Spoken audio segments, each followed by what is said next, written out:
Jared? Tedesco. Oh. We're on? Yeah. All right, awesome. Hey, everybody. Welcome to Awesome Talk, Season 8, Episode 11, on August 8th, 2017.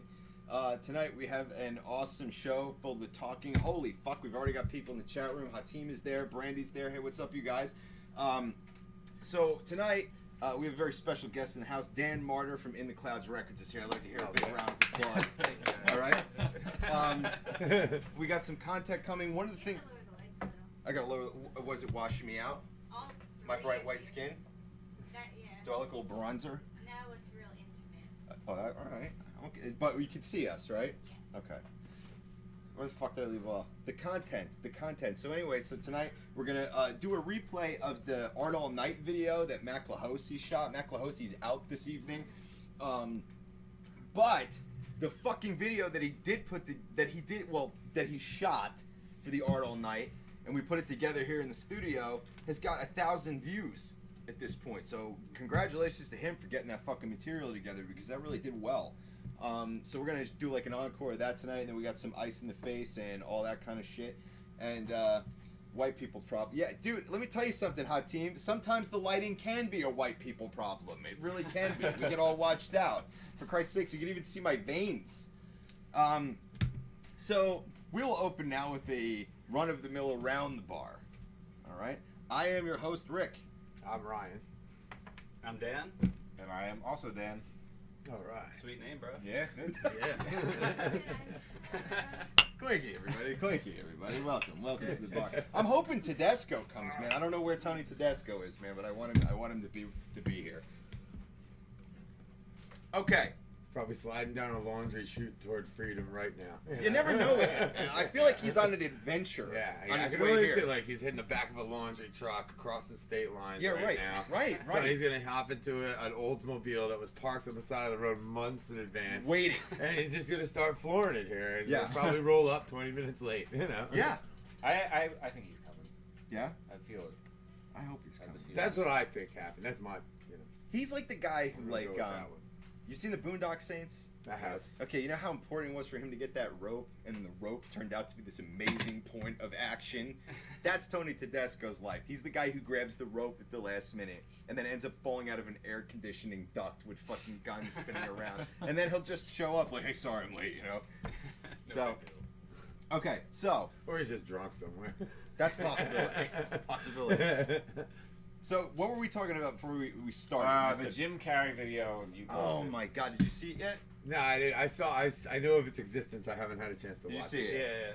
Dude, that video was such a fucking... I hate saying things are an inspiration because I hate being like that. But he is like that. But he has is like videos that are inspiring. And, as soon as I saw you post the Jim Carrey video, I was like, I'm going to watch it. Because actually, I know Jim Carrey's a very inspiring individual. And then I just saw him painting. I was like, well, shit, I didn't know he painted. And then when he described how he started painting, it was literally like a page out of my own book. Yeah. Because I could have said the same thing. It's like, yeah, I used to draw a little bit, and I just wanted to experience a little more. And just one day I just decided to paint, and he's just painting these huge fucking things. And he's laying down on the ladder, right? Yeah, he's all into it. He inspired me to take my paintings. I'm making these little things like this big. Yeah, right. I need to do. I mean, I've done bigger ones, but yeah.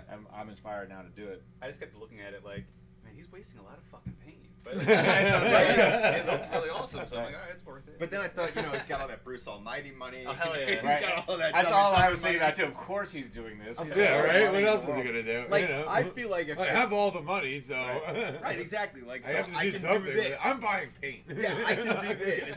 But what's cool about him in this scenario too? You know how you have that favorite band? They have all these kick-ass songs, but they don't have money, and then when they finally make it, the songs change. suck. They change. Yeah. They don't care anymore. They got the money. It's fine.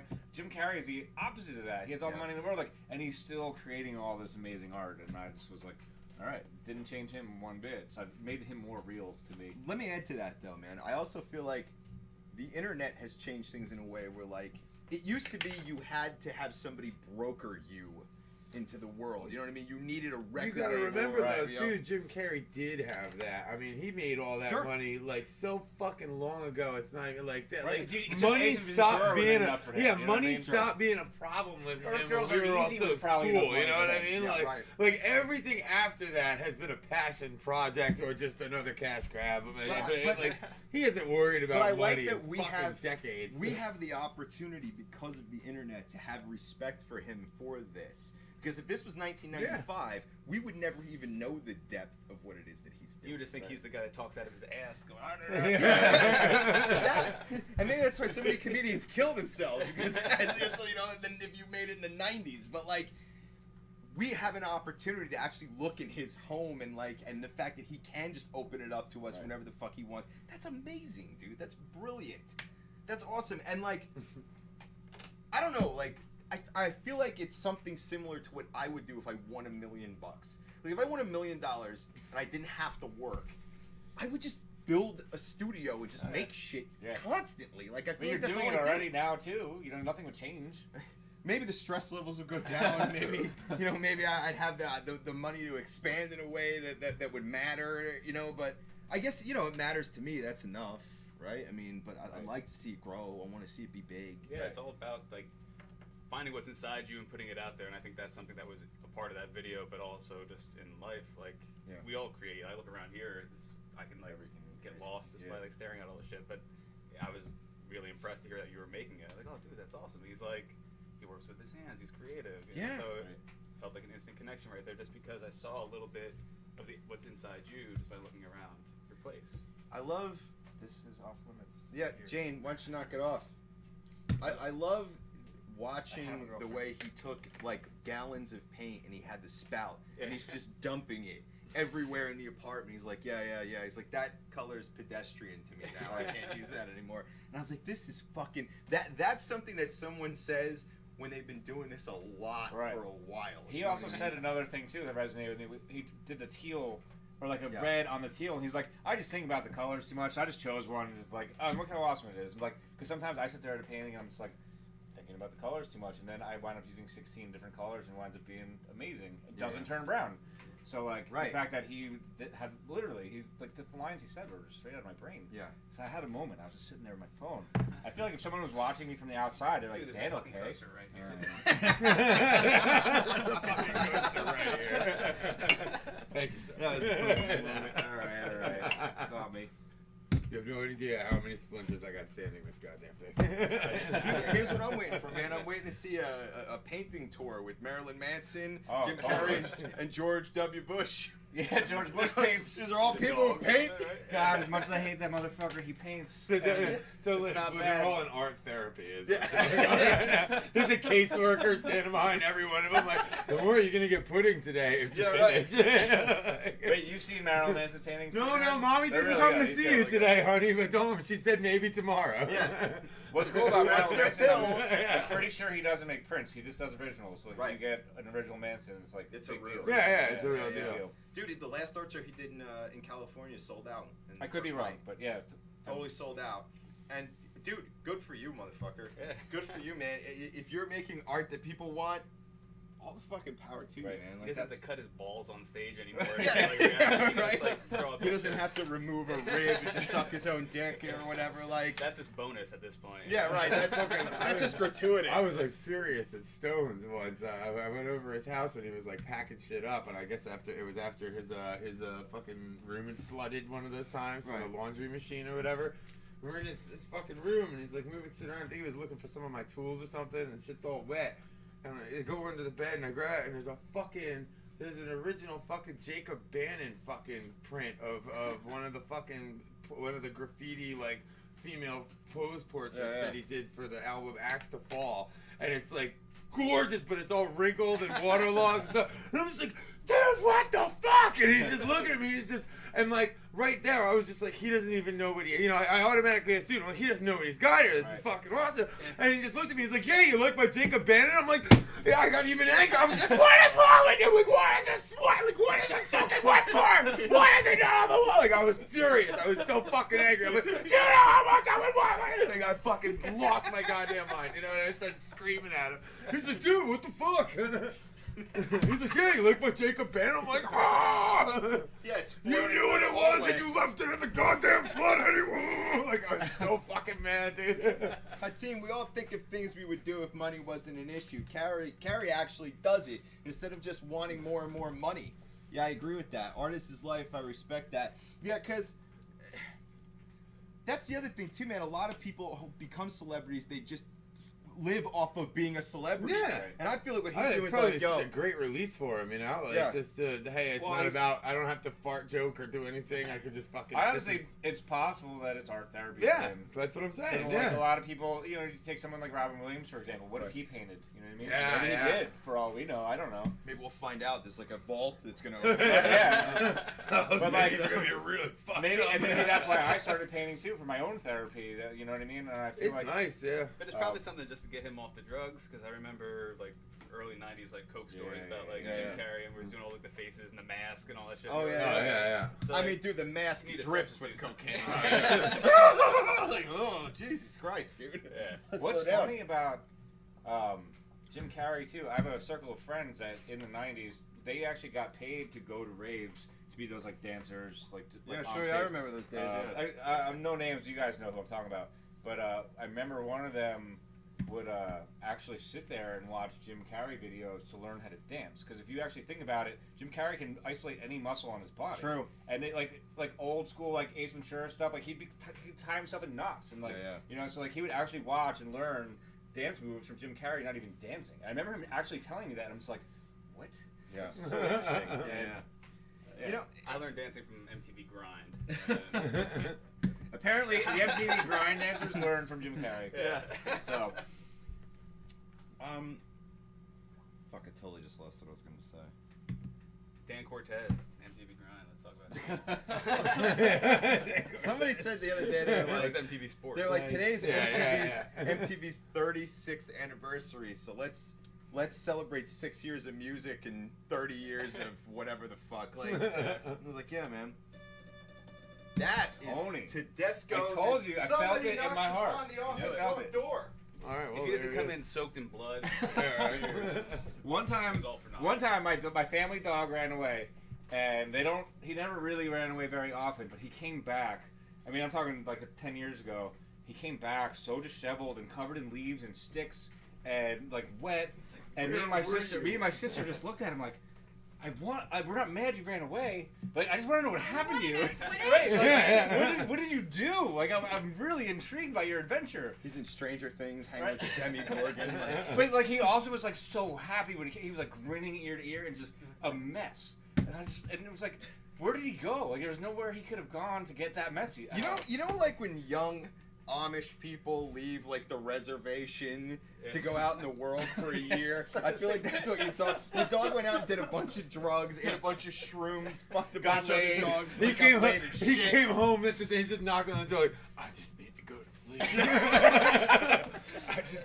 I told Ask I'll talk to you in a couple of days. I just need to go to I also sleep. need a couple of slices of bread and some water. Right? You got a bucket. Yeah, I'll never forget that day. I mean, it's such a stupid story. It doesn't mean anything, but it's like such a vivid memory. Were there tears? Because I Were really there wanted tears to put a rolling camera out on him the and see what corners he of his eyes? did. Yeah. Because he came home so disheveled. Well, that's gonna be a weird trend if people start putting cameras on their dogs and making them run away on purpose. What's up, Tony? Hey, Tony. Hello. He was at Burning Man. What's up? Good to see you. I'm Dan. I'm telling you. So welcome to the show. We were talking about Jim Carrey a few minutes ago. I don't know if you have anything you wanted to add to that. Jim Carrey's a brilliant actor. He is a brilliant actor. Brilliant actor, dude. You ever see Eternal Sunshine of the Spotless Mind? Yes, that's a good one. Fucking One of my Charlie favorites. Kaufman, that fucking guy knows how to put a movie together. Yeah, And you word. can stop any scene in that movie, and him and Kate Winslet on any given syllable are fucking acting. It's a brilliant movie. Oh yeah, it's a good flick. The other thing I wanted to But I don't feel like know his what I meltdown wanted over to say. Emma Stone. He's a what? His meltdown over Emma Stone, you saw that, right? he got. Okay, I want to address it. I don't think it was a meltdown. Oh no, it was a meltdown. Oh, I don't know what you're talking about. No. Okay, I'll tell you. No. He wanted to bang and he was smoking meth. It was a meth down. I'm sorry, not a meltdown. Was he smoking meth? He was doing something for sure, dude. He wasn't just jacking his cock. Well, here's the thing. I want to address that. Okay, so here's what happened. Publicly, he had said he'd done this video. It was like this super serious, sad kind of video where he basically told Emma Stone that she was like the most beautiful thing that ever graced planet Dude, I've Earth. had those moments. They're drug infused. Okay? They're drug infused. I just wonder if the guy simply was just looking for a role now. maybe he was just maybe right now. No, dude. That was very sincere, I believe. That's what I'm saying. Like, Yeah. okay, so when you look Oh at no, the he was video, totally banger. I'm an old man. I know what it's like to fucking be around. but I young feel women. like for him he wasn't thinking just banging. I feel like he was beyond Oh banging. no. Of course, you're not gonna do that if you're just about banging. You're just about banging. You fucking throw $2,000 at her and fucking half a pound of Quaaludes, and she's good to go. Emma Stone I'm just doesn't need saying. $2,000. He was like, Well, that's what half a pound of Quaaludes. Quaaludes. $100 bills. He's like, oh, how much is it gonna cost? I don't know. Do you really think he needs to go through all that, Kinda though? like, I mean, Dumb and Dumber. Sean Penn's ugly ass was banging Scarlett Johansson. Yeah, but he for a beat minute her in there. the submission. That's a brutal fact. Wait, what? What? Wait, That was, coming down that, a notch was, now. that was slander, okay? I'm sorry. right. As one who's been slandered I'm- a lot we just- lately, I we would just- say that was a We joke. just spent the first 20 minutes building Jim Carrey up, and then you just brought it down. Well, I was like, talking about Sean way- Penn. Oh, Sean. Okay. Oh, you said Sean? Oh. No. I said not Sean- today. Sean Penn You said was Sean banging- bang. Sorry, I was playing the Scarlett cat. Johansson. I got lost over here. Yeah, well, you start playing with pussy, all shit gets all fucked up, man. You get all off track. You turn around and where the fuck did my world go?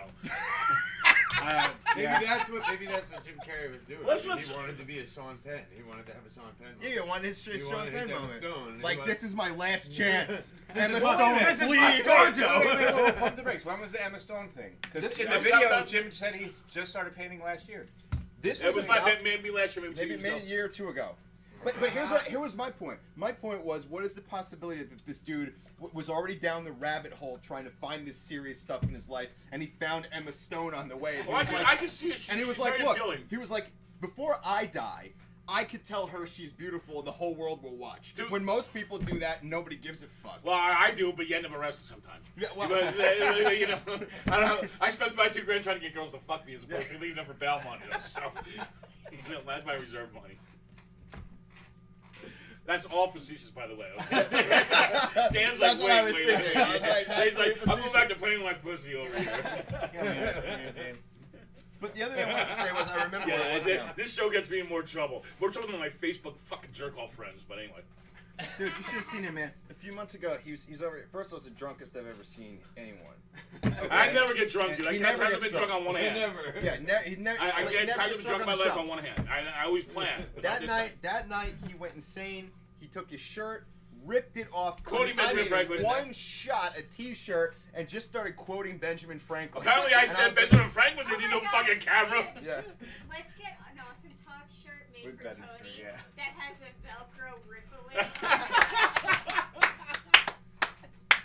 And it says Ben Franklin didn't give a shit about cameras. Oh, yeah. So Yeah. and I have no idea what I was saying. Like I remember quoting Benjamin Franklin. I remember and I was standing, I was having conversation. And the only thing I remember is Rick at one point going, "Oh, you have pretty good chest hair." But I was here. I was on that side of the table, Super and enthusiastic about Benjamin Franklin. oh yeah, well we were trying. It was about the election was going on, all that shit was just post election. And so next time I come, Rick started to tell me, I said, no. Some things are meant to be remain romantic notions. I want to see that show, the story of my Yeah, head. but I want to turn it into a clip and No, release it. I hear you. Is that all right with yeah, you? That's fine with me. I'm gonna do that. I know, of course, you gotta live your life.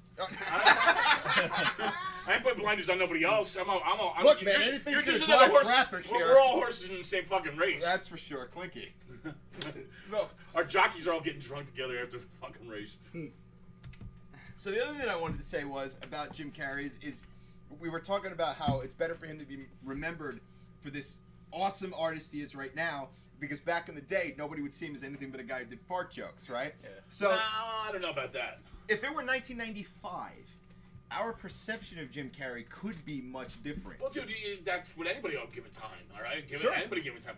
Bill Cosby, all right? Oh, no shit on that. Wait, Yeah, he used to make pudding pops. Was it and then you? He made date rape jokes. what did Yeah. you? No, it's actually Joe. Now he's putting his pop in. Joe DeLupo, one of the last guests. He's just like, give it time. Everyone's gonna fuck up. Every Yeah. celebrity is eventually gonna fuck up in some Right. kind of way. But Jim Carrey always had a depth to him, and an ability. Like most people don't realize, You ever see the Deadpool? Yeah, sure. You know the guy playing the Axl Rose part. That was Jim Carrey. Yeah. Oh yeah. Early in his career. Like, he totally got into what he was doing. Like, doing those. Nobody just did impersonations like him. At least people have. But I'm saying at that time. Hey, will you ask if the sound is okay? Yeah, sure. Everybody seems to think it's all right. Let me see. Is the sound okay, guys? Now they can read it and hear me say it. Depending on how good the sound is. Yeah. Well, that's the test. But part of what I was going to say was this, looking at this side That's of the Jim card. Carrey. That's the Aferio test. What are you eating? What the fuck is that? No, it's why. I don't want your nuts. Keep your own nuts. Keep your nuts. But what I was going to say is that it's cool to see this side of him because if you think about it, most comedians or people who are heavy into comedy are the. Think about it. What gives a comedian real staying power and historical power? Not bagging trannies. It sometimes banging trannies. I'll tell you right now, if Eddie Murphy banged a tranny today, it would be received as heroic versus the way it was received in whatever the fuck year that was. He got caught. Yeah, don't kid yourself. I commend the man. What do I give a fuck? Well, I'm all for bagging trannies, dude. I'm Bagging I bet you Dude, are. do not. Test me, son. Test me. All I'm saying is the public I've at been large. waiting months for you to walk into the one public of at those. large does not have to maintain that high level of openness that I do. Yeah. Right? My point was, what brings a lot of what goes. I'm sorry, I rolled in here like a tornado. No good. He came in like a wrecking ball. Oh God. If fuck me, man. Put a dress on and I'll think about it. It's tranny day around here. Tranny day up in this motherfucker. Tuck it back and close your eyes. Gotta do something about that goatee up. Just let it flop around, man. I'm just gonna bang in the ass anyway. What do I give a shit? I don't care. What do I care? Who's gonna bang me in the ass? Who cares? Doesn't matter. As long as you're attracted, it doesn't make a difference. Everybody's so fucking tight ass about everything. Let me tell you, Tony. you know how the percentage of people that are gender decided at birth is a huge amount, a huge number. The number I heard has got to be wrong, but it's well into the double digits where they make a decision on what the sex is going to be at the time of birth. Doctors make the decision. For what? Gender, it's called gender selection or something like that. Oh, Yes. oh. Because you got the whole thing with this is just I got to do it when somebody I got into this whole thing about the choice about the gay gene when the gay gene thing came out. Right, So right. I said that, but it's not it's environment change. I mean, It could. You can't actually say that there's a gay gene because Yeah, there you wouldn't be a can't. gene Thank to you. pass I'm on. sorry. yeah. Now that's survival of the fittest. That's evolution in action. But and they want this kind of environment altogether. And yes, it's true. Some people who have high levels of estrogen have effeminate mannerisms. But anyway, the point is that what you're saying. What difference does it make? It doesn't make a difference, and that's the thing. We're all humans. The point is that sex was the one thing that women possessed that made the only miracle we will ever witness is birth. Okay, that is the only miracle is procreation. Okay, I don't care what anybody says. And in order to neutralize that, the patriarchy had to fucking take their cocks out and slap a woman in the face and make them feel like dirty fucking whores. Dirty whores are beautiful. Whores are beautiful. Women who walk around and own their sexuality, lying whores, that's a different fucking thing. Dirty whores are not so beautiful. Well, okay, no, but they're still beautiful people. They're just broken. I mean, Okay? they put the word dirty in the front for a reason. Well, it sounds better than the word dirty. You're a whore dirty. Okay, that just beautifies the word dirty, which is Or the opposite. that's dirty. but women who own their sexuality, I love that. Women who are intelligent and own their sexuality, and realize though, those are the women that realize their vagina is not the center of their being. There's nothing worse than saying to somebody, hey, I got an extra seat to the fucking garbage concert at Count Basie, Fifth Row. Do you want to go? And they're looking at me like I want to date them. I've known you for 6 years. I don't want to put my dick anywhere near you. I would have whipped it out already, or whatever. Right. You know, You'd have known. You would have known. I wouldn't have actually whipped it out, but I would have paid. You would have felt it by now. Okay. Yeah. And to just avoid responding because you think that I'm asking you on a date, I just feel sorry for these girls. And so many girls, because of the gender differences, and this is the patriarch's fault. Well, Manliness is a big problem. Right? Well, it's not so much manliness. It's the beating down of women, okay, and the suppressing. I've said a million times. I will go live in a cave, worship a woman, hunt, sleep, and fuck. That's all I need to do, right? I would gladly do that. But it's a dirty thing these days, okay. But along with that comes keeping all this other sexual shit repressed. It doesn't matter. But the human population is not. All right. Sucking dick, I'm sure, is wonderful if you like it, but it's not so good as going to stop the human population from fucking existing. Okay? Because half the people are still going to be able to fucking exist. Okay? Well, yeah, remember that be gay, we'd already be gay. We'd be fucking fossil fuel for the birds who don't need it anyway, and that's why we'd still be fossil fuel. Because birds have hollow bones. They're beautiful creatures. They're light. They can fly a lot. I saw this heron this week. I just went in love with it. See, now, and it's probably local and the ordinance is against that, but I'm telling you right now. Well, I like. If I had half a pound of fucking Quaaludes and $2,000 worth of bird food. Then what happens? What, you fucking ostrich? Or? No, you ever see the neck of them herons? They kind of bend in the middle. They're all kind You of. see how long that motherfucker's neck is? You know what you can stick it there. Oh my It's got him, man. It's got him, man. They swallow shit whole. How the fuck do we land in birds and ecstasy and? Because it's about loving each other, and that's the bottom line. Just be cool with each I'm other and gonna everything will stick be cool. 12 cans of beer and a baseball bat in there before I even get started. Are you kidding me? You gotta lubricate it somehow. How are we where we are? Because I ask myself that every morning, Dan. Right now. I didn't do it. I know that. This Rolling is with the the quietest punches. I've ever seen you personally. It went Jim Carrey, Eddie Murphy, trannies, homosexuality, Ostrich? bird fucking. Avisexual, what would that be?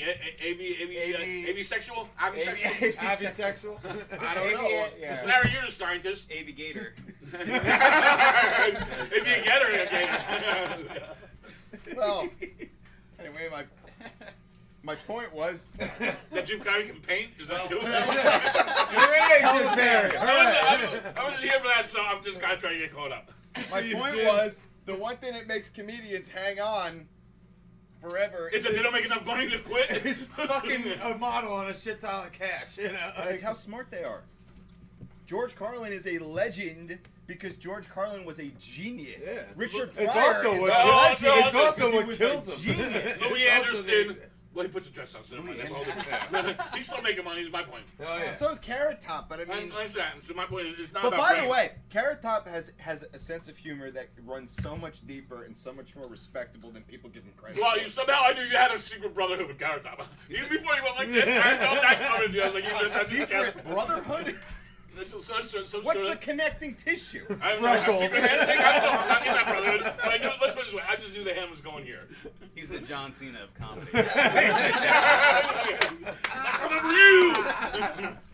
Thank you, everybody. Nice. Tony, welcome to the show. Yeah, welcome to my life. I'm taking it back though. So I'm good. You what? I'm Take your taking life my- I'm back? taking my life back.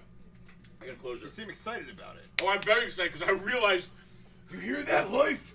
We're here to take you back. Give me a life lesson. What did you learn? that clinically mental conditions are not my problem. They're not my fault. They're really not. They're not my Oh, fault. it's gonna get so much worse. No, they're not my problem. I would gladly make them my problem, but they're not my fault. And so if somebody was got a problem accepting reality, I can't worry about that no matter how much I want to care for people. Right. And that was really the albatross around my neck was, and so I had to break it down. The problem is when you're passing by a house and somebody starts yelling there's a fire, you walk in and then you yell at later because you didn't save their toaster, right? And you're still putting out fires the whole time. You don't have time to step back and go, wait, I'm not even wearing fucking any sort Fuck of your protection. toaster.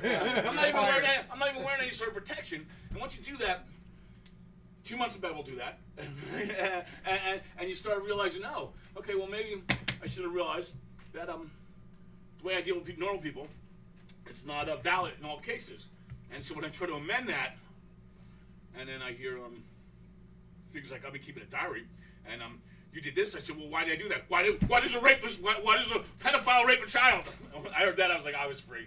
At that moment, I realized I was free. All these things added up. Will you hit Jan so she stops eating the plants? Damn it. I'm sorry, man. Shit. Anyway, so that was the key. That was the key that unlocked my fucking jailhouse. Jesus, dude. I can write a book. I am. I told you it was gonna get worse. I was going to bring up another point that was hysterical. unrelated, a new point. I was going to say that I have no respect for professional sports or politics. Oh, did you ever? For a little while. It's sure. entertaining. That's Why all not? it is. Wait, why You're not? either entertained or you're not. If you're not, don't watch Why it. do I But not? don't respect What those I missed? people. What do? They play a fucking There game. is- What there happened is- to you yesterday? Any asshole can do Okay. that. There is. Well, first off, nothing happened since yesterday. Like ours are already on the fence, but I'll tell you the story. Because you're gonna start talking about lobsters, but we're all fucking brothers. So, so I'd say tune up your swan song right now. I'm tuning. I'm fork tuning. In my case, my Heron song. Yeah. With all the quaaludes.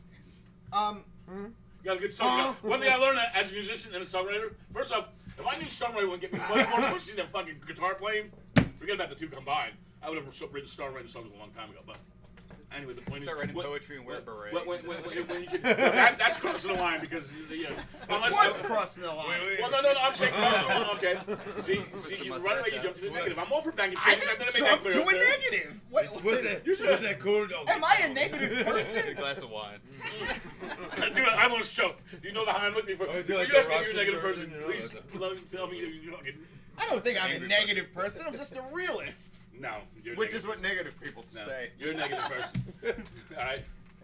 Yeah, A realist knows not to go into Walmart if they don't like fucking Walmart syrup. I mean, not to go to Wegmans if they don't like Wegmans shoppers.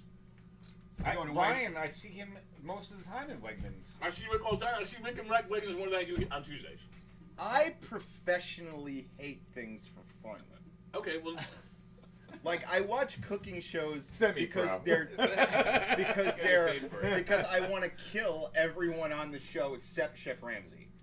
All the judges. why? Because all the he starts contestants. to make the perfect egg, the fresh cream. No, I think what he does. Look, when Chef Ramsay talks shit, I respect it because he can back it up. Well, but when the contestants are like, "Yo, I'm the best home cook in the world," it's like, dude, shut the fuck up, Honestly, man. I watched an episode of Chopped and I saw this guy and he hailed here from New Jersey, Ocean Township. He's the head chef at Otto's. Oh, interesting. In Ocean Township, and I was like, hold on. He talked a big game about how he's like this chef at this sports bar. I'm like, all right, it's in my town. I'm going there. Yeah, okay. And so I actually went there, and it was fucking I know delicious. everybody. I know Yeah, everybody who I works ever there. had. Oh, He yeah, you know talked a Kate? big he lost. Yeah, Kate. But it was the Absolutely. best I worked with burger her I'd ever had in Yeah, my life. Sean and And- fucking Hold on. all the guys. When you work it out, please. You know, Fucking Ryan? the year of the last Super Groove. Oh, yeah, that's right. Yeah. From fucking winter all You the know way Mikey to Ryan? September. Well, yeah. Who? Mikey Ryan? He's a manager over there now. Who are you guys Oh, I talking don't about? know now. Applebee's. You go on with your conversations about bagging trash. No, I No, I can't. don't know Mikey Put the Ryan. microphone. No, I don't know Mikey You did Ryan. microphone. Dan, right now. I was there for like barely a year before I left. Otto's, is that the place that used to be Nellie's? No, Otto's is a place that used to be It's next to gyms or Pep something. Boys. It's right next to Pep Boys, where Domino's Pep used to Boys. be. On the Okay, strip yeah, there, yeah. Like there's a where nail Tandoor salon. Indian is. Yeah. It's right across the I don't way. mean Yeah. to plug it, but like, No, they're great, dude. I love Otto's.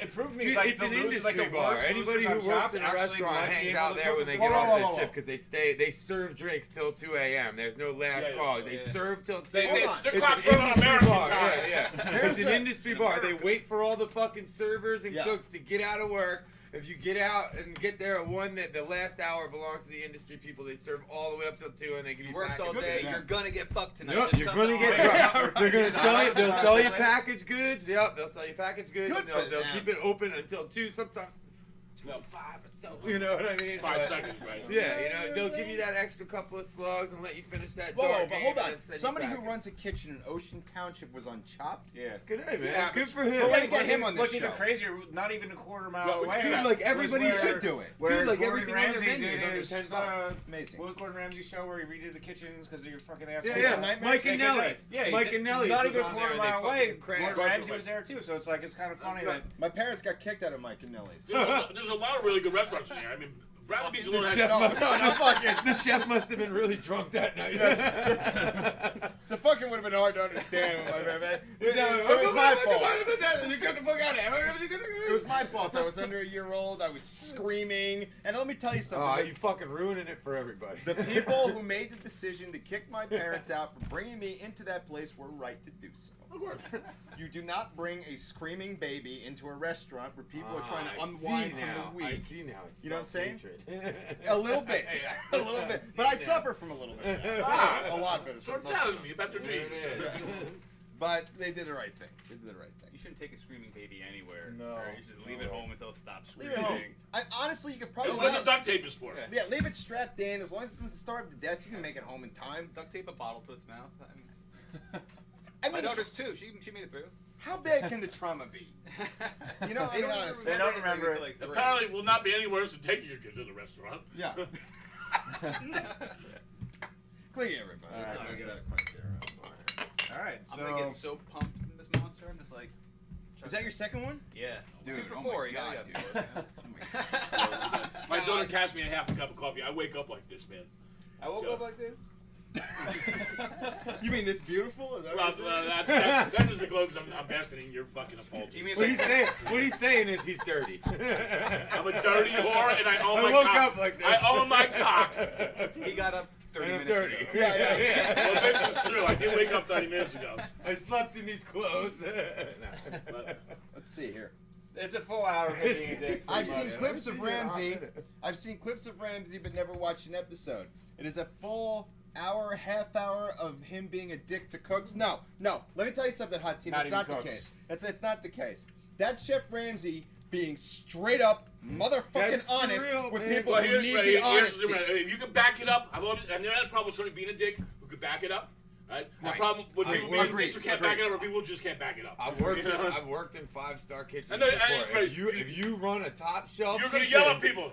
That's how it is. You That's gotta- reality. people gotta That start- is reality. Right, And yeah. no, but they don't show when the camera's off and he takes you out for a fucking beer Right. and he's outside smoking a cigarette, which you don't ever fucking do that again. Right, yeah, Fucking right. second place, get your shit together, let's go. Yeah. You know what I mean? They only show when you're in the middle of it. I've been and around he's restaurants all screaming my his life, face and off, you like, get that shit out of my kitchen. You know what I mean? Who's Like, the guy from? that's reality. That really happens. Who's the British guy from American Idol? What's his name?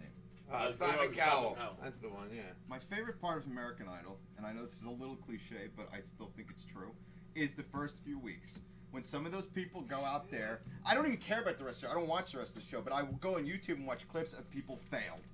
Because they need Simon Cowell to tell them they suck. And I'll tell you why.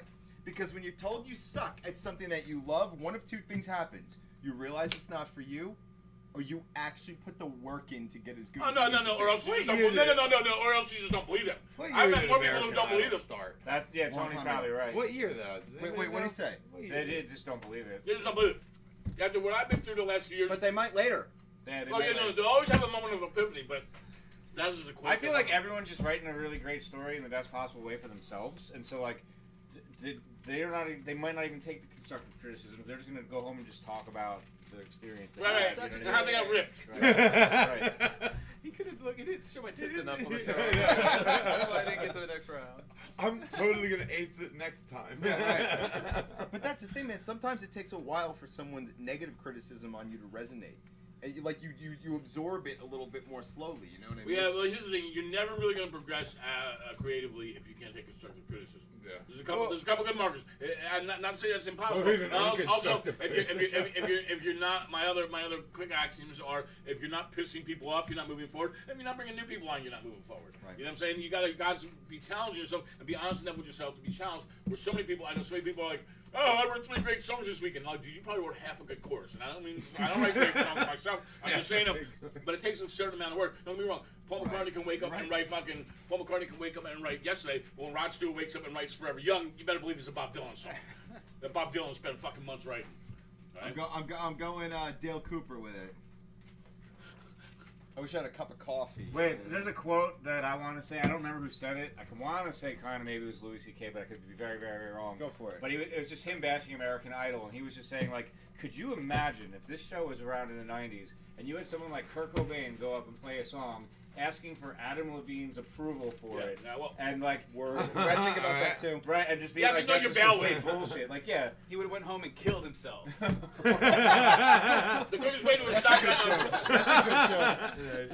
Like even I think that's a good joke. You know what I mean? Like, no, but it's just crazy. Like people like go on these shows to seek validation for the gifts, and like I think that's crazy. you're right.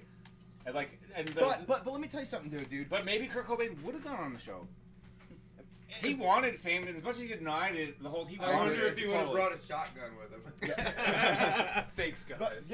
But I do think when I was in community college, right, and like I was trying to be a writer, I like wrote this 10-page story, and I read it out loud to a class. And Jeff Ford was my professor. And Jeff Ford won the Edgar Allan Poe Award. Like, he's like world renowned. You know what I mean?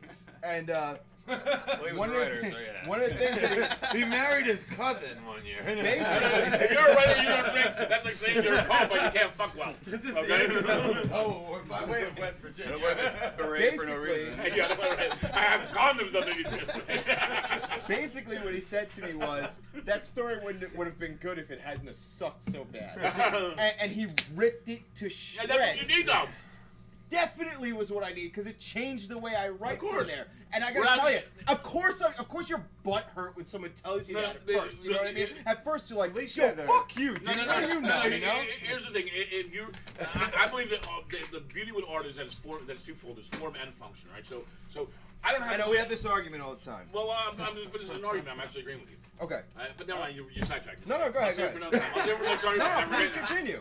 What was I saying? You were talking about art. What was I saying? Good art is form versus function. Okay, so if I say I'm an artist, that makes it art. If you say it's art, it makes art. Whether I'm not, I consider art. But the thing is, the people are truly. That's why I prefer the term craftsman. When I tend to say I craft things or whatever. So there's a certain amount of sweat equity that has to go into things. But when you I'm not repeating that. Not that. Hashtag sweat. Anyway, when you have crafted something, though, you can take the strongest criticism because you know the core concepts of yourself, and not you need to get defensive, but you need to say.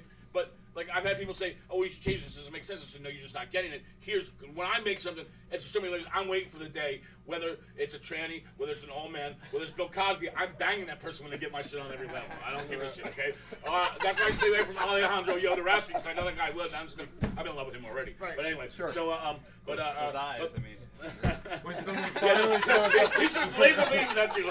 When somebody's finally willing to put hot sauce in the end of my urethra, that's But the thing is, when you I'm marrying that motherfucker. I don't care what it is. When you truly cut out to create, you have the pillars that you built yourself out. So maybe the whole house. Sit here like this the whole rest of the show, like. Because you're in that much awe.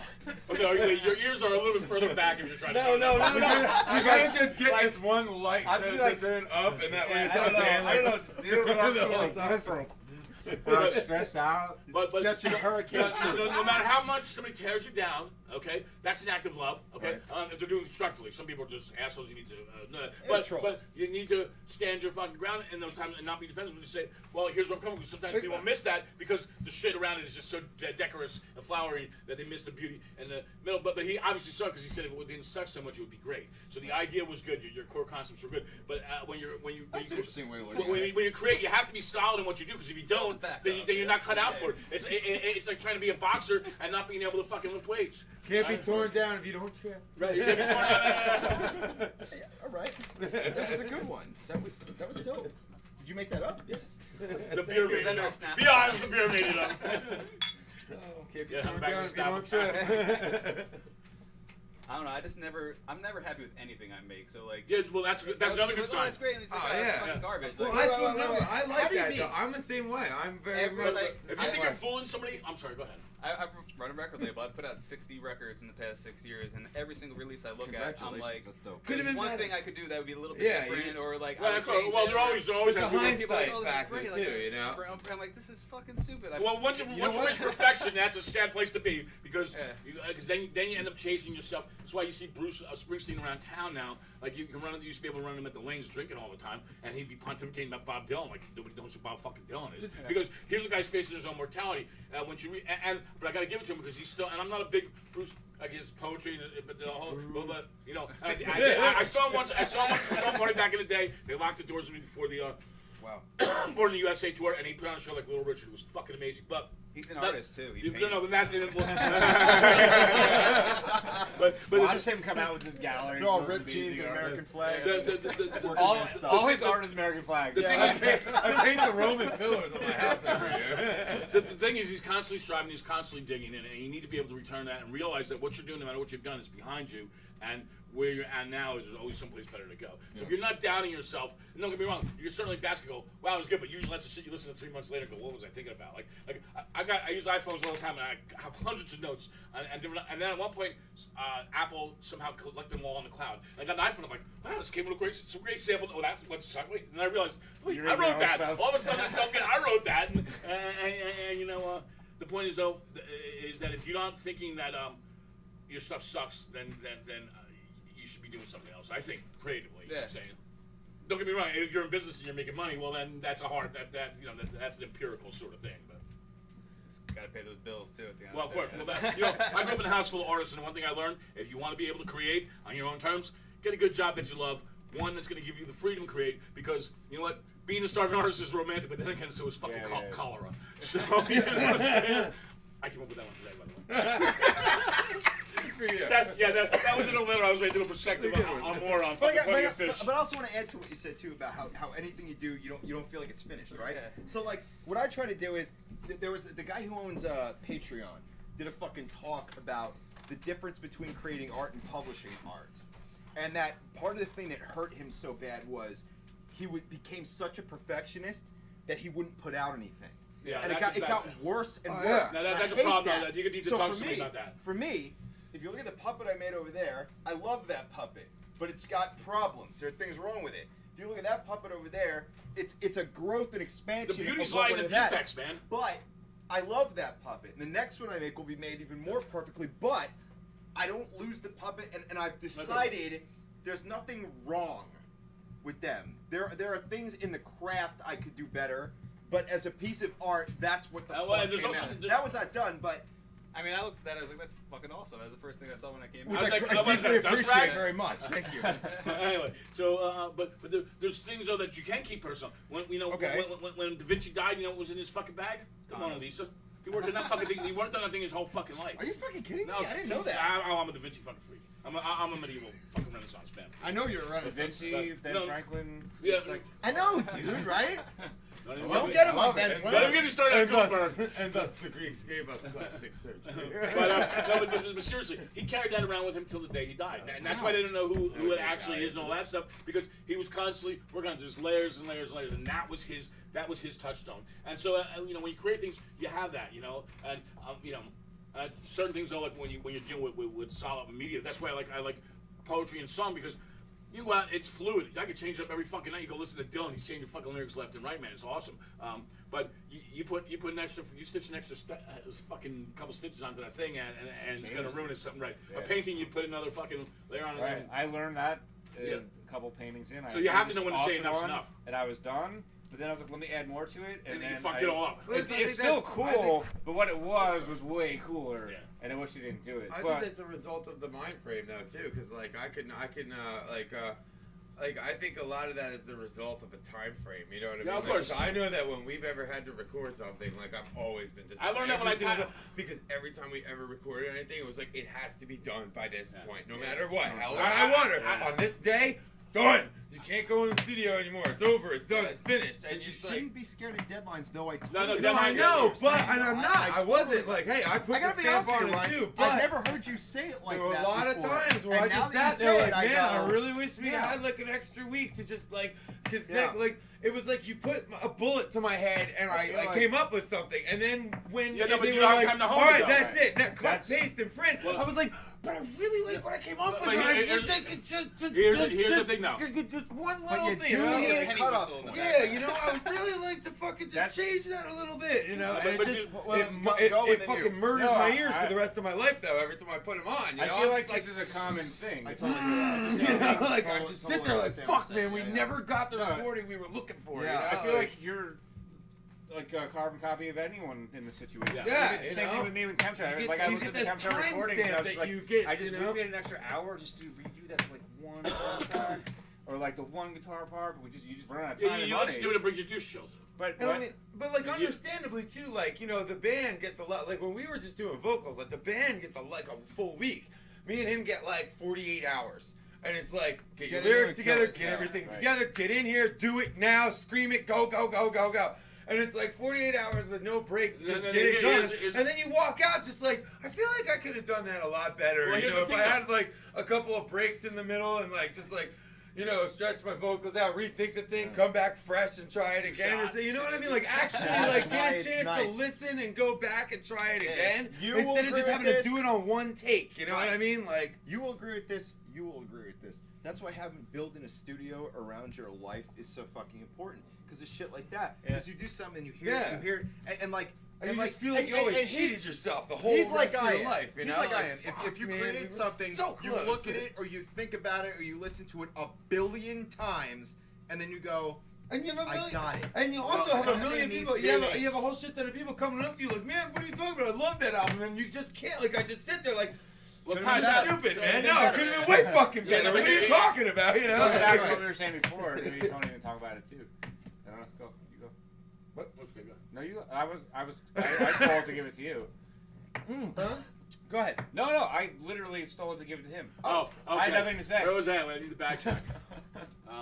He doesn't know what you're talking Well, about. I actually was honestly thinking of tying it into the whole perfection thing. Yeah. And you were like, you actually might need to see I counseling. think that's an aspect too. Yeah.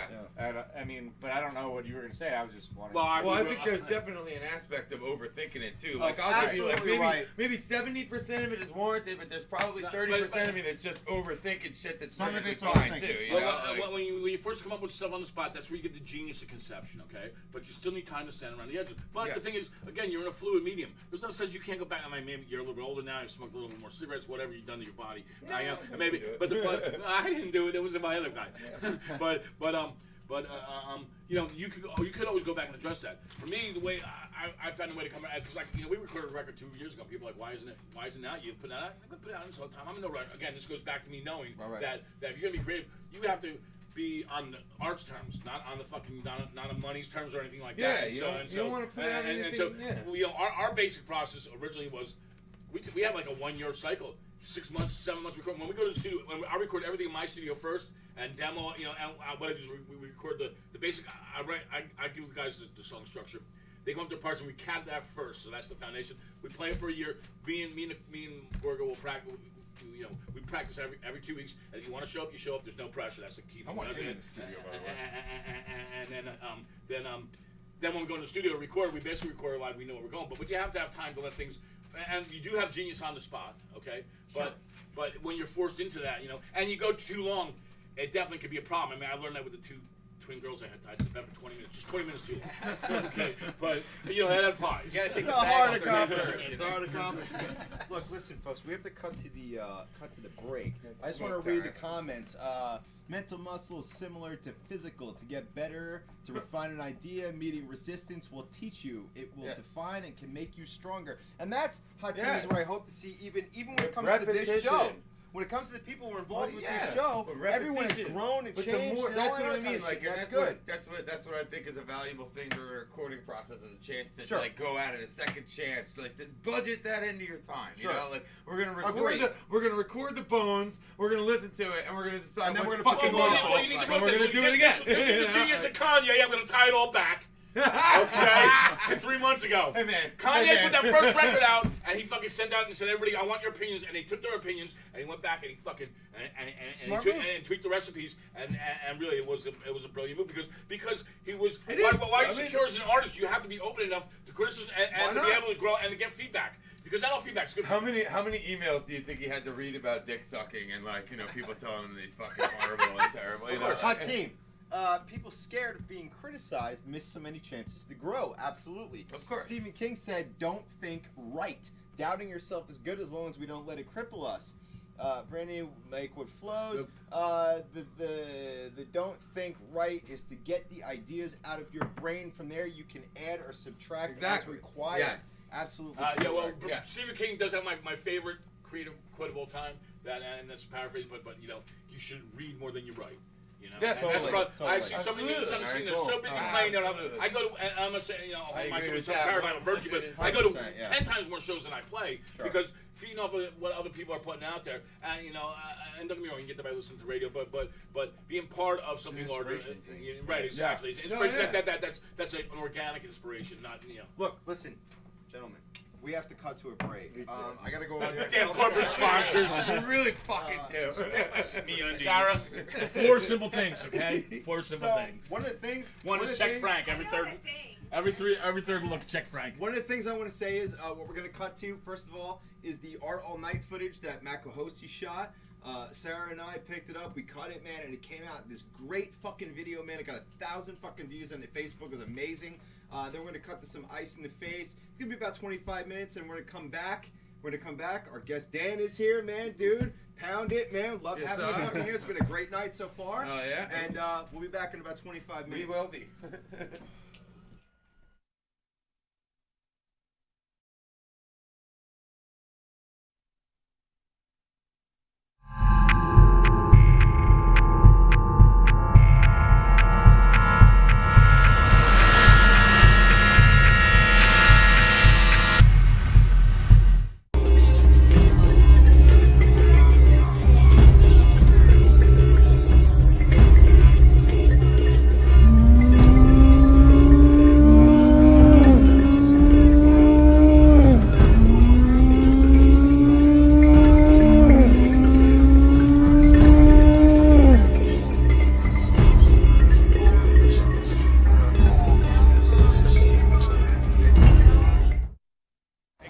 Everybody, this is Matt from AwesomeTalk. We are here with Ray Strife from DKFG at Art All Night in Trenton.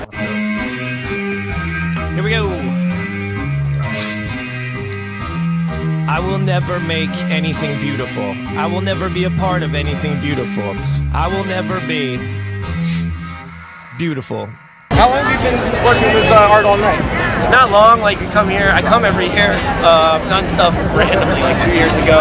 And then like a year ago, I think I was just like doing drugs all day and I didn't come. It's always the best. This year, great performing. So I'm very thankful. Everyone at Art All Night is awesome. It's all rule. And the volunteers really make it go. Challenge fondly. No matter how shallow the pond be, how proud will my moms be? It's a 13th mile stretch, and it's Trenton Swansea. Between beauty and death, the dream absolutely made flesh. She seems to bloop me at best. I fiend for the good that I left, waiting for someone to shoot me to death. Could I really be this dumb? I got her blood on me. Is it enough to make her come? So, just wanted to get a little insight into DKFG and some Art All Night. How did DKFG come about? Were you guys all just like friends from Trenton? Yeah. Like, what's a bunch of drunk morons, and then we all rapped. That's it, really. And then Ray moved here from South Jersey, and Khalil moved here from South Jersey.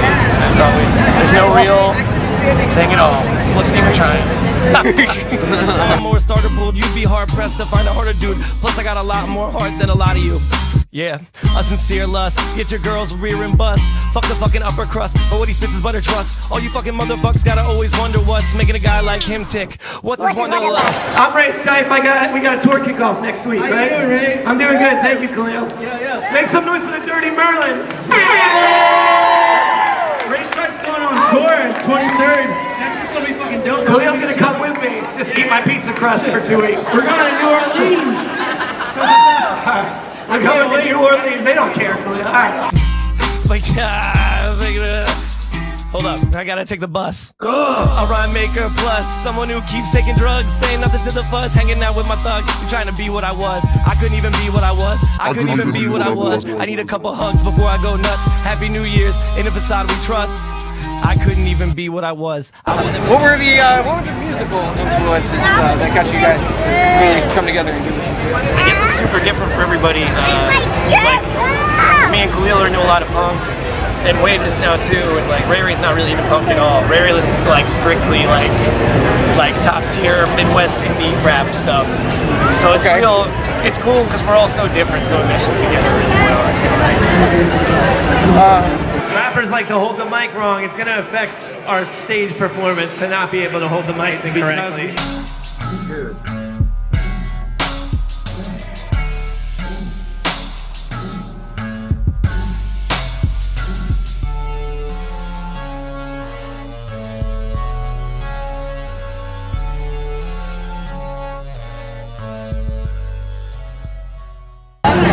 right, guys. Well, thank you for taking the time. Thank you. You guys are awesome. The show, we are fans, and we appreciate you guys coming on the show previously, performing for us. We hope to have you back on again. Thank you. Awesome Talk rules. You guys are awesome. Literally, that's the name. So I'm very good with words. Stay Strife. RaymondStrife.bandcamp.com. I'm Matt. Thank you, and we are out.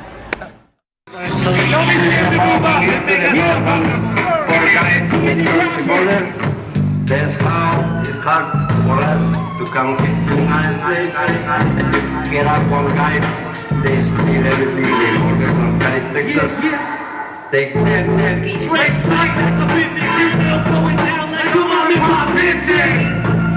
Scooper with the quickness. Make her look like the good because I have been your business. Now she's thinking I'm going the distance. You just been thinking, homie, it's only one for instance. Like ripping my spine, changing my mind, spinning the lyric, bitches ride with this in my mind.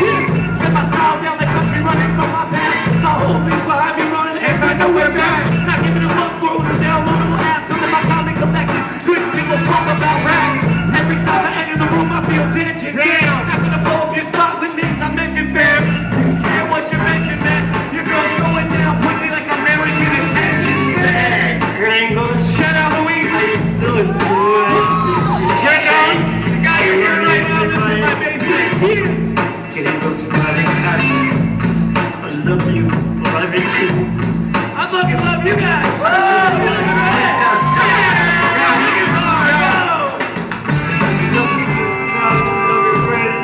Yeah, look at Thank you for it. that was the best time. It was like the best time I didn't know why the fuck I'm doing it. Fly to you. Catch me on the island, sipping steam, with my microphone like it's behind it, like a great 11 harness. Came for the song and stayed for the country. Father, naming my baby's mom, she got pregnant. College, never made it, never hated education. Like my life of preparation on these applications. Deprivation of sleep, I'm so desperate. Heaven's sake, when I wake, I may just medicate. This headache with affectionate break beats and bars. The only time I ever feel alone is in my car. Thriller up and cry, leave a pack of cigarette butts down 295. South, I better where I came from. If you don't possess any respect, you better get some. Yeah.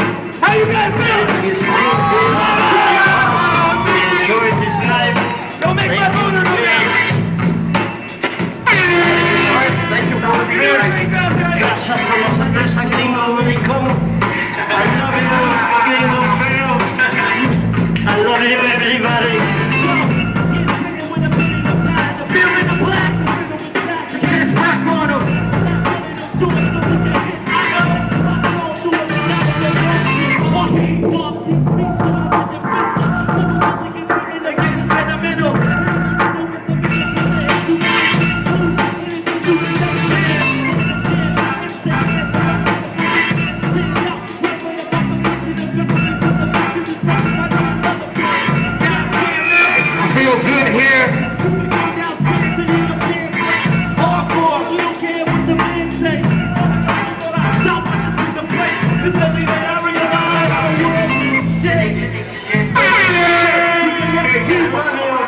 That was good.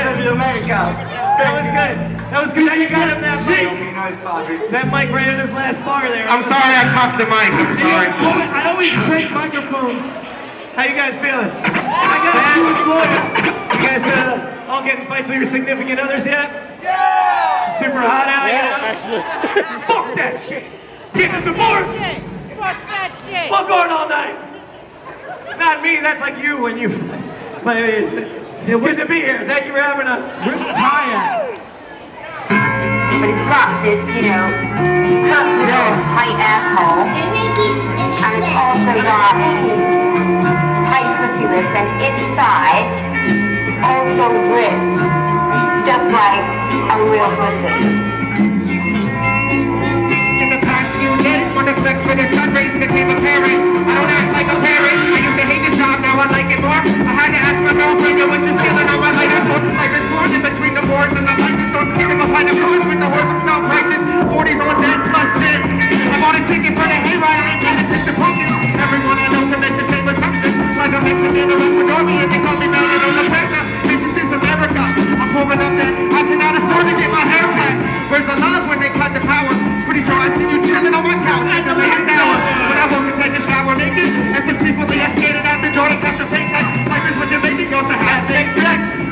cigarette out of the ashtray, stay classy. Industrial microwave in the backseat. Doing 60 down division to the rich and wisdom. Sick of bitch and y'all should quit being victims. Nibble with this upon the pickle with those little sticks. Yo, I fumbled that. 1. You are done. 2. Bring the whole room. Peace. With diseases, we made an indigenous species to be the weakest they could be. 4. Use their locked doors. Oxygen is precious. Without it, you will not be around. Yo, alright, here it is. Mac is racist and PC is PC. I ain't watched none of them debates up on the TV. I was too busy to give a fuck about your committee. All I need is love and I'ma suck it out the titties. I was too busy to give a fuck. If it walks like a duck and it quacks like a duck, it could possibly be a robot in this program. Make you think it could be a duck when it's really not. I was too busy to give a fuck. I was too busy to give a fuck. In Al Capone's nose. Was it now? Who gives a fuck? I don't. It rhymes though, just enough to get me by. Hey yo, Ray's life is not fun, running shotgun with a hobo. You want runs? I got some hot boys in a dope shop. Raise the dead. Fuck God, give us praise instead. We exist if you dare to tread on the edge of imagination while you stay in bed. You can go through life asleep, or you can raise your head, raise the dead. Fuck God, give us praise instead. We exist where you dare to tread on the edge of imagination while you stay in bed. You can go through life asleep, or you can raise your head. Thanks guys for DKFG. Ray Beats, Wade Wilson, Khalil Ahmed, Johnny Mercury, Ill Omega. Make some noise for Hard All Night and all the volunteers. Thank you for having us. Thank you.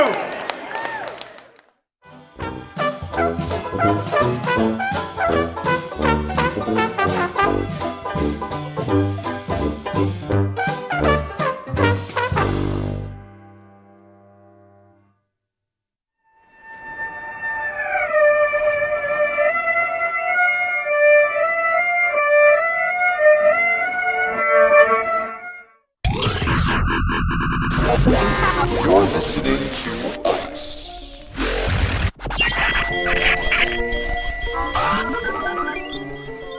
And the face.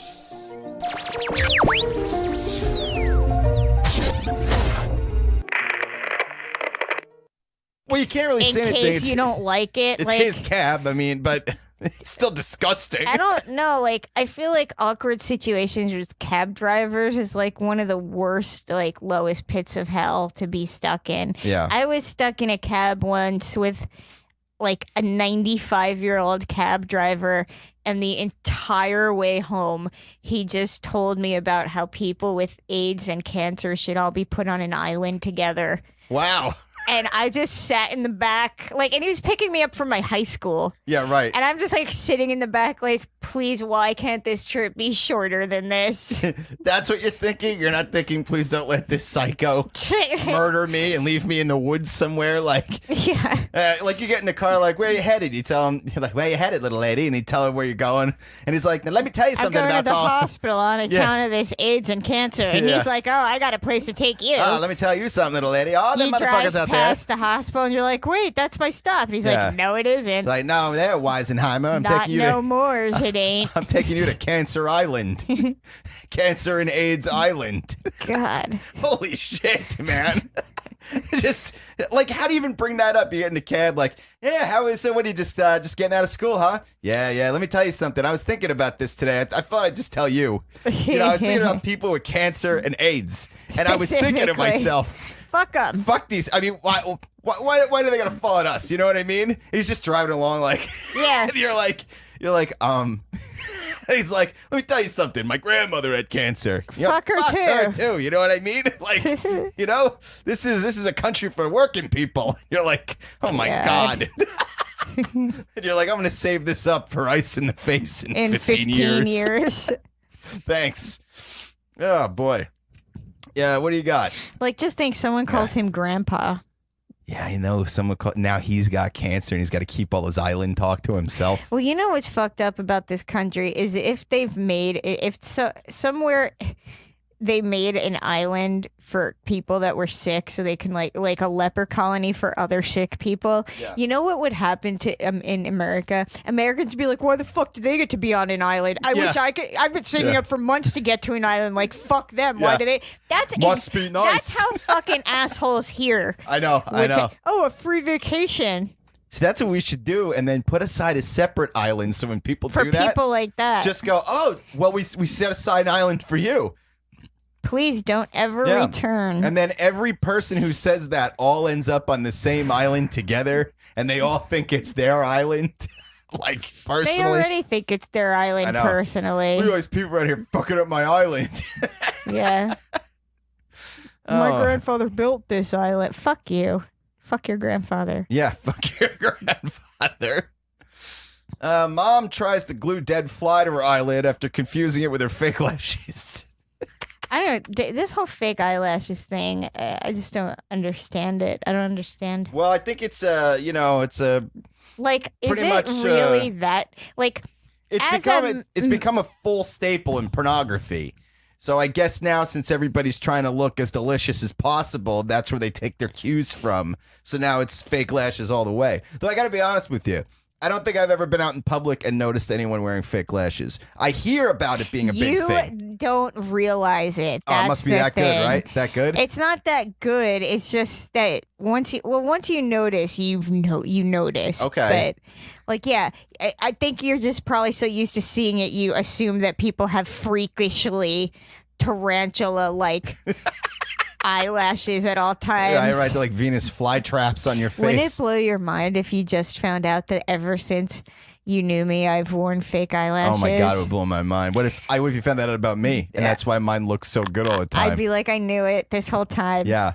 What do you think? You think I could use some fake lashes? What do you think that would do for me? Would I look good, or would I look good? Like, would people be like, God damn, those eyelashes are like, they're like waving in the air, they're like butterfly wings. They're amazing.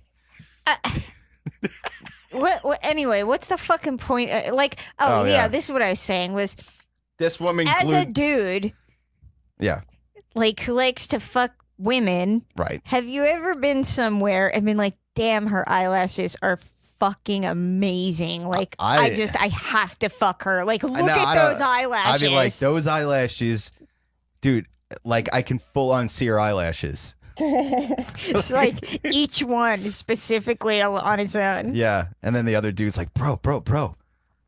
Dude, if you don't do something, I'm going to do something. It's like, oh, fuck me. Look up like, I noticed your eyelashes. And she's like, is that all I am to you? Is a set of eyelashes? And then she blinks and you get blown back. Yeah, like go through the drywall. Like, no, that's not all you are, but we got to admit, it's a lot of this. Like, it's very noticeably a big part of your decor. Shtick. Yeah.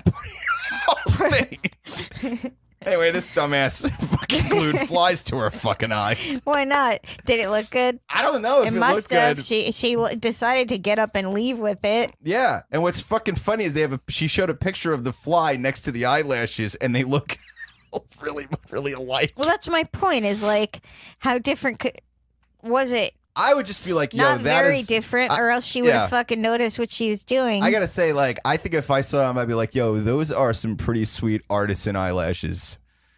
You know? There's like people that like glue like feathers to their eyes. Yeah, and shit right, now. right. It's like, dude, like there's always these pictures that makeup companies and stuff use, and it's like up close pictures of lips, and the lips are like covered in jewels and shit. Yeah, and it's yeah, like, sure. Like, who are you kidding? Yeah. Like, how long is that gonna last? That lasts 45 seconds. Well, you're like, you can't move, smile, like say anything, drink, below anybody, because those jewels are gonna shear right through the outside. They're gonna shear through and they're gonna be popping off and like banging her in the teeth and like cutting the dick up or whatever. It sounds. You know, but people who do that, man, you're just going out to be looked at. You're not going out to accomplish anything. Like, that person's not even going to drink that night. They're going to change 3 or 4 times. The only type of person that goes out on purpose with lips full of jewels is somebody who's planning on wearing more outfits that evening, I think.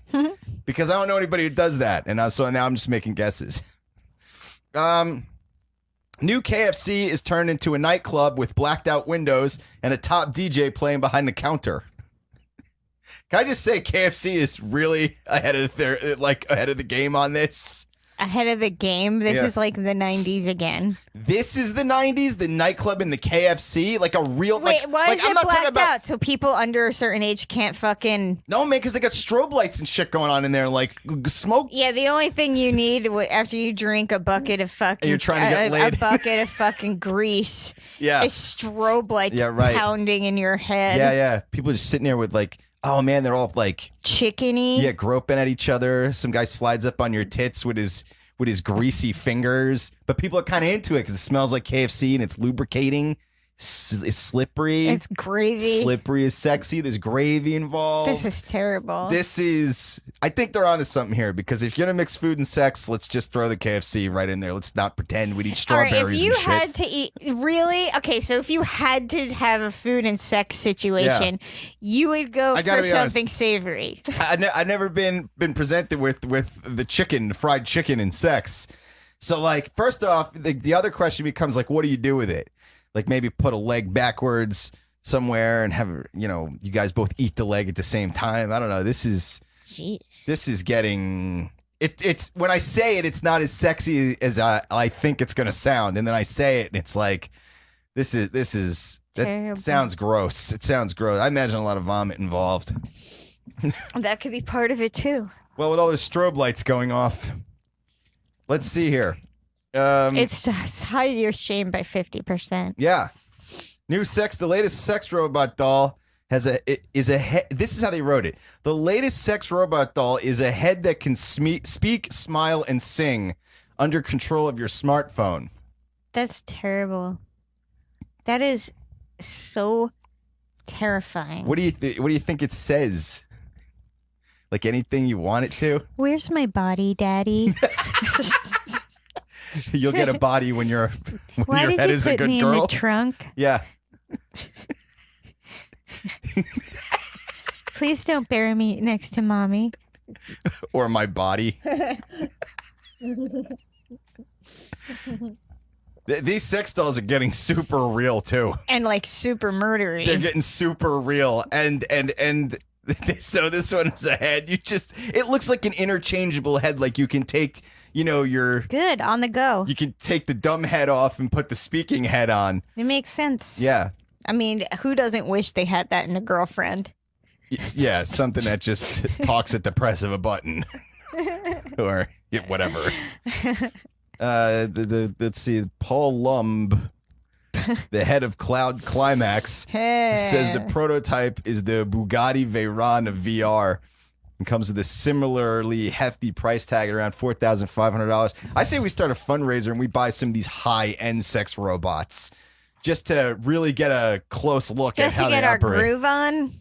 Get them to start, like, cooking and going to work. Which high-end that's more important. Sex doll would you pick? There's so many. I mean, I don't know. Like, this one's only showing this one brunette one. What would be the ideal sex robot? I don't think that I would want a sex robot to actually look completely human. Right. Because most humans are disgusting. Yeah, pretty gross. I figure, like, if I get to design something to fuck, why would I limit myself to something that's usually terrible? You want some sort of mystique level sex doll, something that can morph into whatever you want. Like a sex doll that like is all like gears inside with cool like translucent skin, so they're like sort of like cyborgy. All right, and like they look like aliens. Okay, I don't mean aliens. I don't mean alien faces. I mean like Matrixy. Okay. I don't mean the aliens from the Matrix. Right. I mean the aliens in the Matrix. I don't think they're any aliens. I meant the fucking creatures. Oh, the squiddies. Yes. Or you mean Agent Smith? I just mean like they have like cool electronic looking skin, so they don't look human. Yeah. I can get on board with that. But how much can you get on board with that? Because then like you're fucking this thing. I don't know. And you're people are getting on board with talking heads. Like but I can see. If you squint, the head kind of seems real. Like what are they? People? What are they propping up a bunch of pillows under a blanket and putting the head at the top? Like No, Sarah, you put the head on the table and they fuck put, that. Then they put like 2 shoes at the bottom.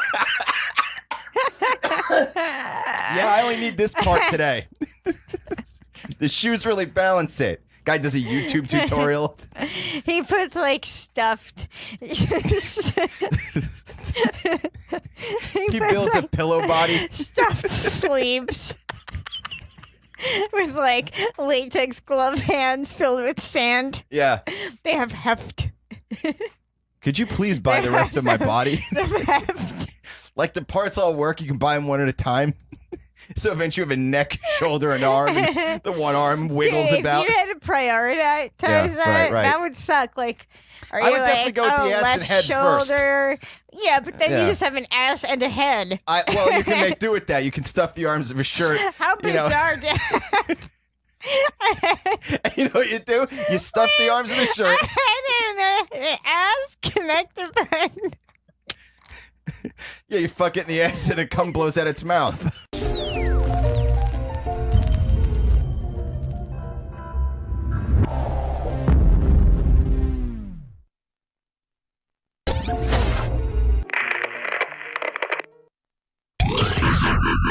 You're listening to us.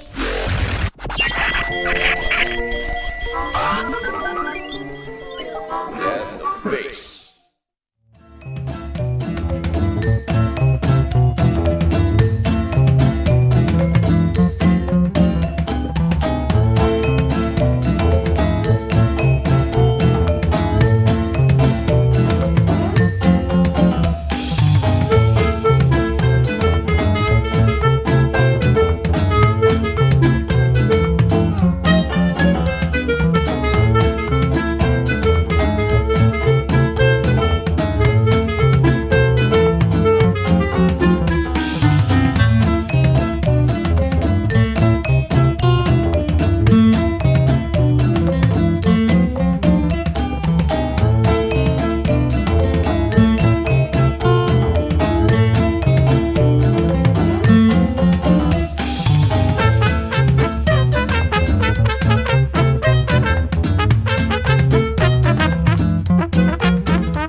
No. This is good. We're back, Here, folks. you like Hey, to what's read? going on, guys?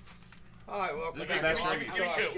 Here, just Bitches. Wait, give it We're to having Caroline. beef Give jerky it on and here. drinking On here. beers. I'm You got beef jerky? I'm the blind test alright. subject on here. I'm gonna. I had a piece. I'm gonna Pretty check out good. the album I would covers like on a here. piece. I'm gonna check out the beef jerky. Oh, it looks like it's really pulled from the fucking lives of a God. living fucking creature. I just split bread with you guys. I love me some. Wow. me. I like when we split bread. I'm gonna wait till it rolls to You leave it. broke back. jerky with them. All right. What's up, everybody? Welcome back to We're the back? show. What's up, folks? Well, Hello. you got your mouth full of beef jerky, so I'll talk a little bit. Okay. Dan just brought in. What is this you brought in, Dan? Dan's the sponsor man tonight. Chef's cut beef jerky. Tell us a little bit about it. Original recipe. I'll tell you, it smells pretty good. Yep. It smells moist. It's yeah. Oh, which is wait, good. this is the With best jerky, part. that's the best something. part is that I believe The it's breast part or the best part? Best. I think it's grass-fed beef. Oh, there you go. It's the breast part. Maybe not. I don't know. I feel like they changed it. Whatever. It's delicious. The sweet and tangy. Is this a certain flavor? Or is this? This is original. This is some of the best beef jerky I've ever fucking This is had not in my beef life, jerky, dude. You can buy it in the store. Well, it's more like the natural. Like, Where kind, can like you instead get of it? the over- Quick Check, 7-Eleven. Oh, really? Yeah, no, it's right there. Right at Quick Check. This is really good. No, it is good. You should get it. This is what it looks like. How much sugar's in this? Tastes pretty sweet. 6 grams per 1 ounce, and there's 2.5 ounces, so you get like 14, 15. 2.5 ounces in a bag or in a serving? In a serving. 2.5 in the whole container. Okay. So it's not that much. Yeah. So you specifically 12 grams of protein, nope. Pretty good. Pretty good. Well, So anyway, welcome when you back. grab a Slim Jim, there's like that crunchy piece in there. Yeah. It's like, what was that? I don't know what that was. Welcome back to the show. This is Awesome Talk. This is Season pretty good. 8, This is like episode definitely 11 on August 8th, 2017. We're going to do another classic around the bar just to get to know who's here. Hi, I'm your host, Rick. Hi, I'm Tony. I'm Ryan. Ain't tripping. I'm Dan, and I am also Dan. Dan. Dan. Hey, Sarah. Hey, Sarah. Whoa, whoa. Yay! All right, so what were we talking about before the break? Oh shit! Who cares? Who knows? It's a new day, Rick. Yeah. Yeah. Come on, Morty. Dude, the new season of Rick and Morty is so fucking good. But let me tell you, people I know are just starting to watch it based on, you have me watch it. I've been telling them, they're like, I finally got around to watching it. My son is like, oh my God. It's the greatest thing ever made, right? Exactly. It is, man. It's right up there with fucking French toast. Dude, and the new dude, the story writing is so complex and so deep. You're like, dude, Doctor Who has nothing on it. No, it's like The Simpsons with a slide rule. It's just fucking fabric of fucking everything, man. Yeah. It's so fucking good, dude. Is anybody a Doctor Who fan? Yes. Nope. But not a huge one, but I get. Jodie Whittaker as the Doctor? I haven't thought about it enough to have a feeling towards it, but it's exciting. It's always like every time the Doctor changes, you're just like, oh, come on, I really like. So like that's the vibe now. And then Well, it that's always winds up Doctor being Who? Yeah, Doctor Who. And it always winds up being amazing every time. So it's like I feel like it's a bold move, but I think it'll work. Switching out of David Tennant is very painful, though. And Matt Smith was fucking amazing. Exactly. And even like your first look at Matt Smith, you're like, oh, I don't know. Yeah, like I don't think miss of this David as Tennant's like facial expressions and. When it was changing to Matt Smith, I had like zero hope.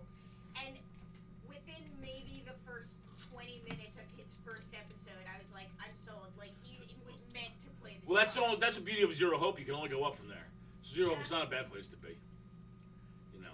That's like my whole. Because you don't go into negative hope. Because the negative hope, they just hoping for the negative, and then it only happens. You're only happy when negative things happen. You know. They did a great job picking the new Doctor, I thought. The female Doctor.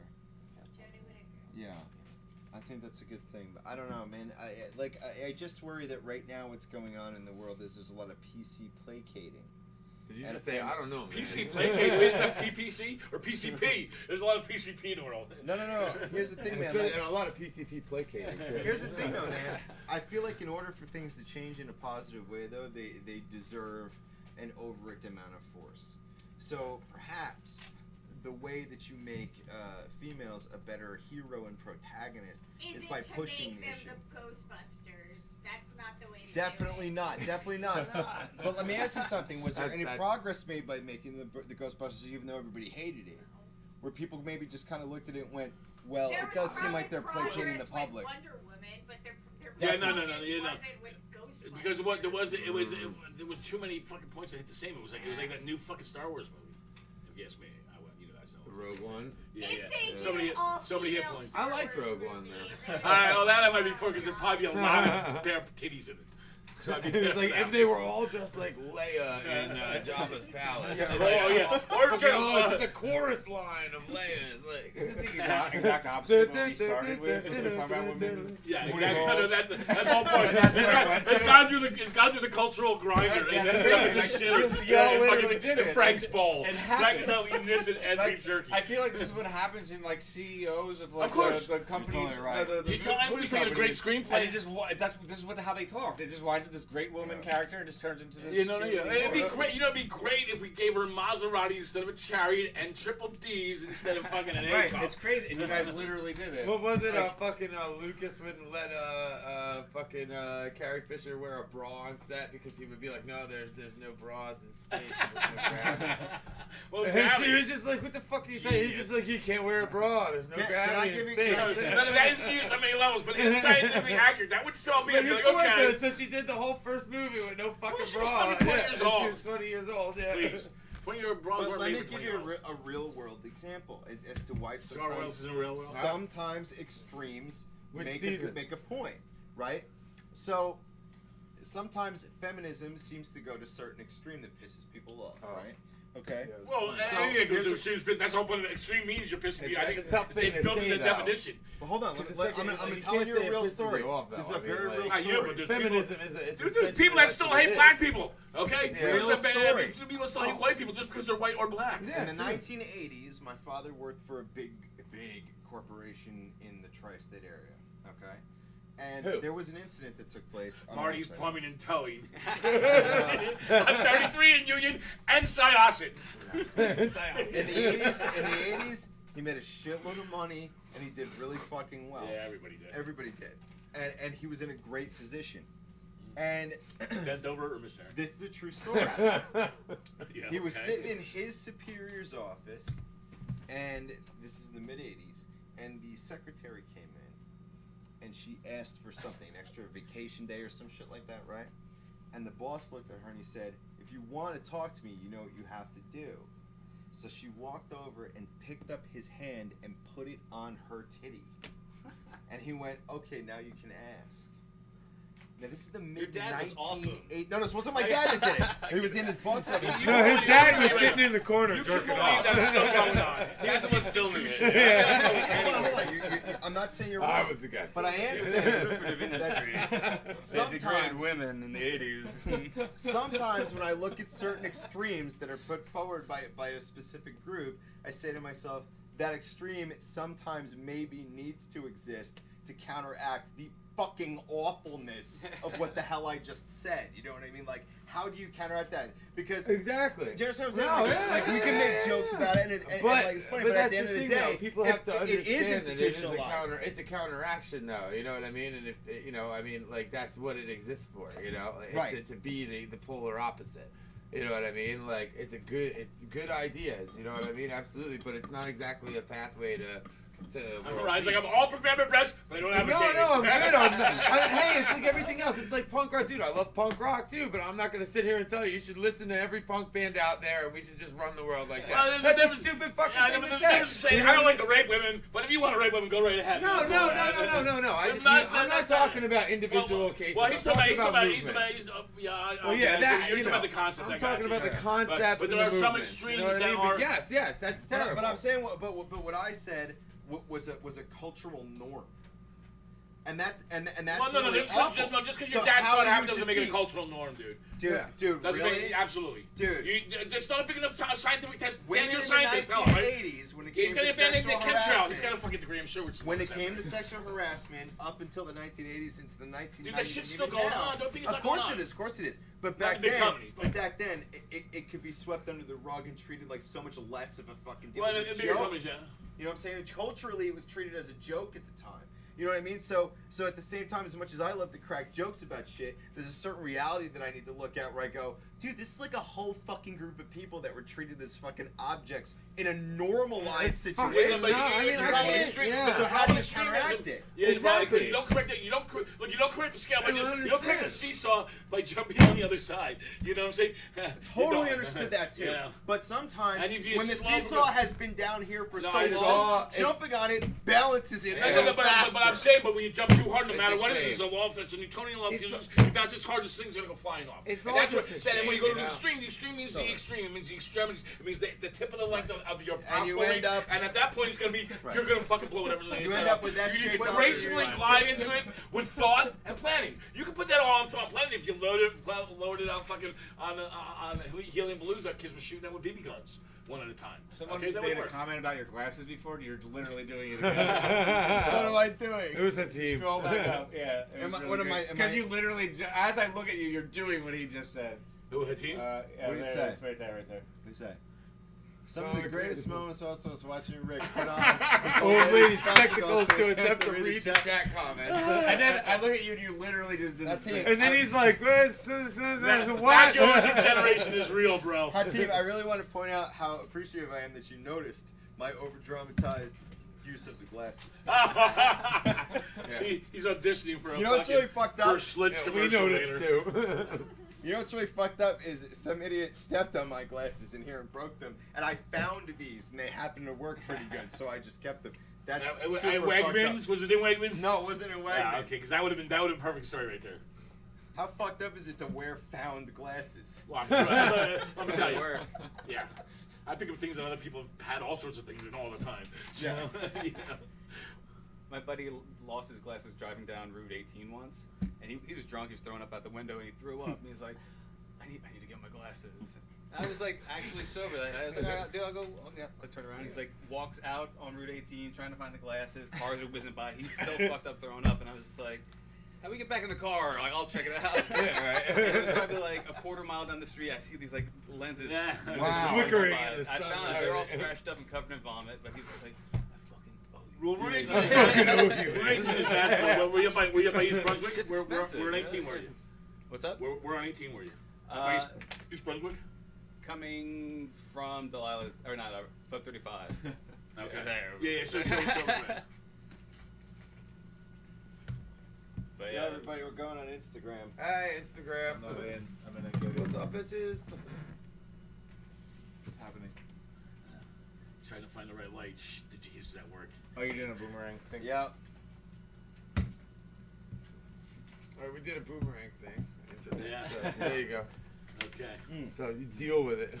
All right, wait, you've got album covers here, right? Yeah, I was gonna say Yes. it's kind of funny to me because it's like it seems like real adult conversations, and I'm sitting home with my daughter all the time watching like Sophia the First and like. So I'm just like, Can I ask you man, something? are these the shows like adults watch? Because like I'm just watching this and fucking like Do you YouTube feel stuff like all the time. Do you feel like that you sort of create a disconnect with the adult world by having a kid? To a degree, but I mean, like temporarily. Yeah, it changes your whole life, but like she makes my life so much better. There's no doubt. You know, like when I just like want to be around it so much more. So Yeah, it's so like, I want to have that for feeling. me, it's always been about. For me, it's always been about integrating my kids into a realistic adult life for when they were young, and they turned out awesome for it. You know, like I tell people are like, you talk to your daughter that way? I'm like, you don't talk to yours that way? I talk to my daughter every fucking day. And if this was a Disney World, she'd be having a tiara and a fucking pony at every goddamn birthday party. But it's not. And let me tell you, she knows what's going on. She's a real person. So for me, it was more about connecting with just everything at large, realizing that it's not, you know, breaking things down like that. I'm sorry. Yeah, I wouldn't call it a disconnect so much.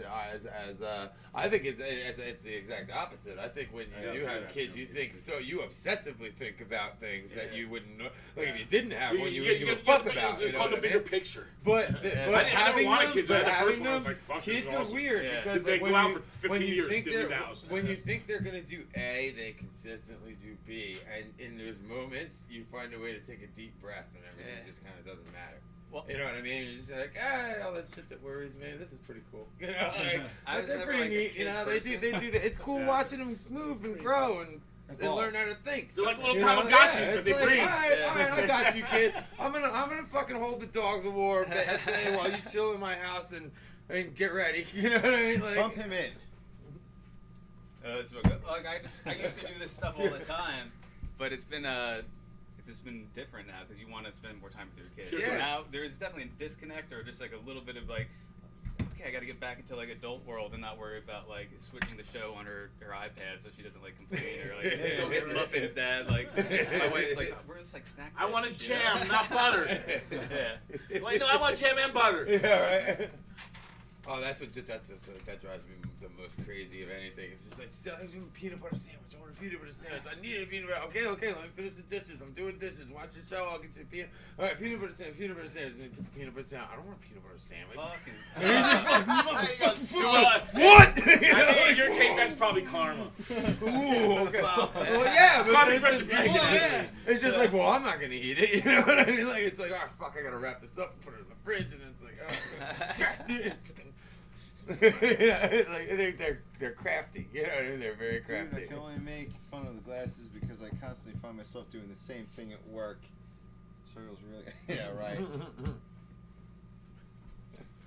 What do you think? Hatim was waving his glasses at people on the street corner. Is he kidding? He's just like, Yeah, and so. Check this out. Yeah. He puts them on. Yeah. Takes them off. His glasses on. And his other hand, He takes just handing off out his pamphlets. He's like, it's like saying Not hi to the strong mailman, and Yeah, you know right. what else? You know. Like, It's like my dad trying to read a menu at the restaurant. He's like, oh, I need to buy these ones. Let me ask you guys a question, okay? Growing up in the tumultuous world that we've grown up in, right?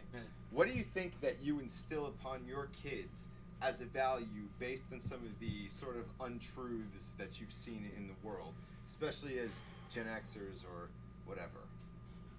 Post pre-neo baby boomers. Yeah, We're yeah. not middle, but we're not either. We're in the We're in the- 1980 on the or cusp, I know. 1978 to 1982. It was like, 82, yeah, yeah. like they're like a golden children. Dude, that article was brilliant. Yeah, it was pretty good. It was perfect. The only ones that had analog and digital at the pivotal point Yep. in their development.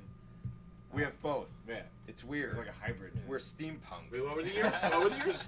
What? What were the years? 78 to 82. Okay, that makes sense. Yeah, that was me. I was 15 when I was 80 years old. I was 15 years old in 1980. Okay, and that's actually what got me. Like, you know, I'm a big fan of fucking Jupiter or Saturn, whatever the fucking lucky fucking aspect is in astrology. But because it's about timing, and like I'm able to do what I do now because you know. I was doing computer programming at the time when the mainframes were all deal, but Windows had just come out. I literally had fucking Windows on 5 1/4 floppies back on my card for like years and sealed packages and shit. But that's what helped me to just span. You know, critical thinking though is really what it comes down to. And that's the thing that I try to teach my kids: critical thinking. Think for yourself. You know what I'm saying? And that gets you through any situation. Look, last grade Cindy was in school was 4th grade. Okay, we didn't take her home. We didn't school her. We unschooled her. What do you want to learn, dude? Spend a lot of time, and I was fortunate enough to have a job that let me do that, and I had already like built my, you know, my application so well that it kind of, you know, was like a Maytag repairman. I don't know if you remember that shit, but so I was able to stay home and respond to work and get all my work done, but still, you know, and my wife wasn't working, and so she was home at first, you know what I'm saying? And so spending time and teaching them critical thinking. It gives them everything they need to know and being honest with them. You can't not be honest with them. Like I said. Dude, the proof is in the pudding, Tony. Your kids are awesome. I know. Well, everybody's kids are awesome. Great kids. Everybody thinks their kids are awesome, so, you know. But he likes your kids. I know. I forgot. Thank you. Oh, she's That's cool. great. Yeah, Cindy's well, cool as hell. I got 3 of them. Cindy's the youngest, but I do get a lot of people who hear us talking, and I almost told you a story that I should not have told you. Thank God. I got I was going to go about my daughter for a second, okay? Because if it was about me, I would have just told it. Not that one, Cindy, the other one. Don't be putting anyone on blast. No. They would just anyway. Yeah, you just teach them adult concepts, man, and they grow up adult, and that's all, and they're good adults because. I've also taught them not to take any shit too. Yeah, that's big with my daughter. Yeah, because I want her to be like kind of a smart ass and talk shit, but like don't be rude about it. Like still, if they tell you to pick your toys, pick your fucking toys up. No, of course, and that's my daughter. My daughter. She doesn't do it at home, but we try to get her to do it at school at least, so she like she pretends like she's a part of like helping out in the classroom, not making it. But at the same time, like don't pick up those toys. Like I will pick up my shit, look around the house. Yeah, right, exactly. Like and the things to do with your life, picking up shit is not really like in the fucking top. Just like you're 2, fucking have fun right now. Exactly. Like, leave them the rest later. You know? Right. You're only gonna give them the money to take shit back out. I mean, come on.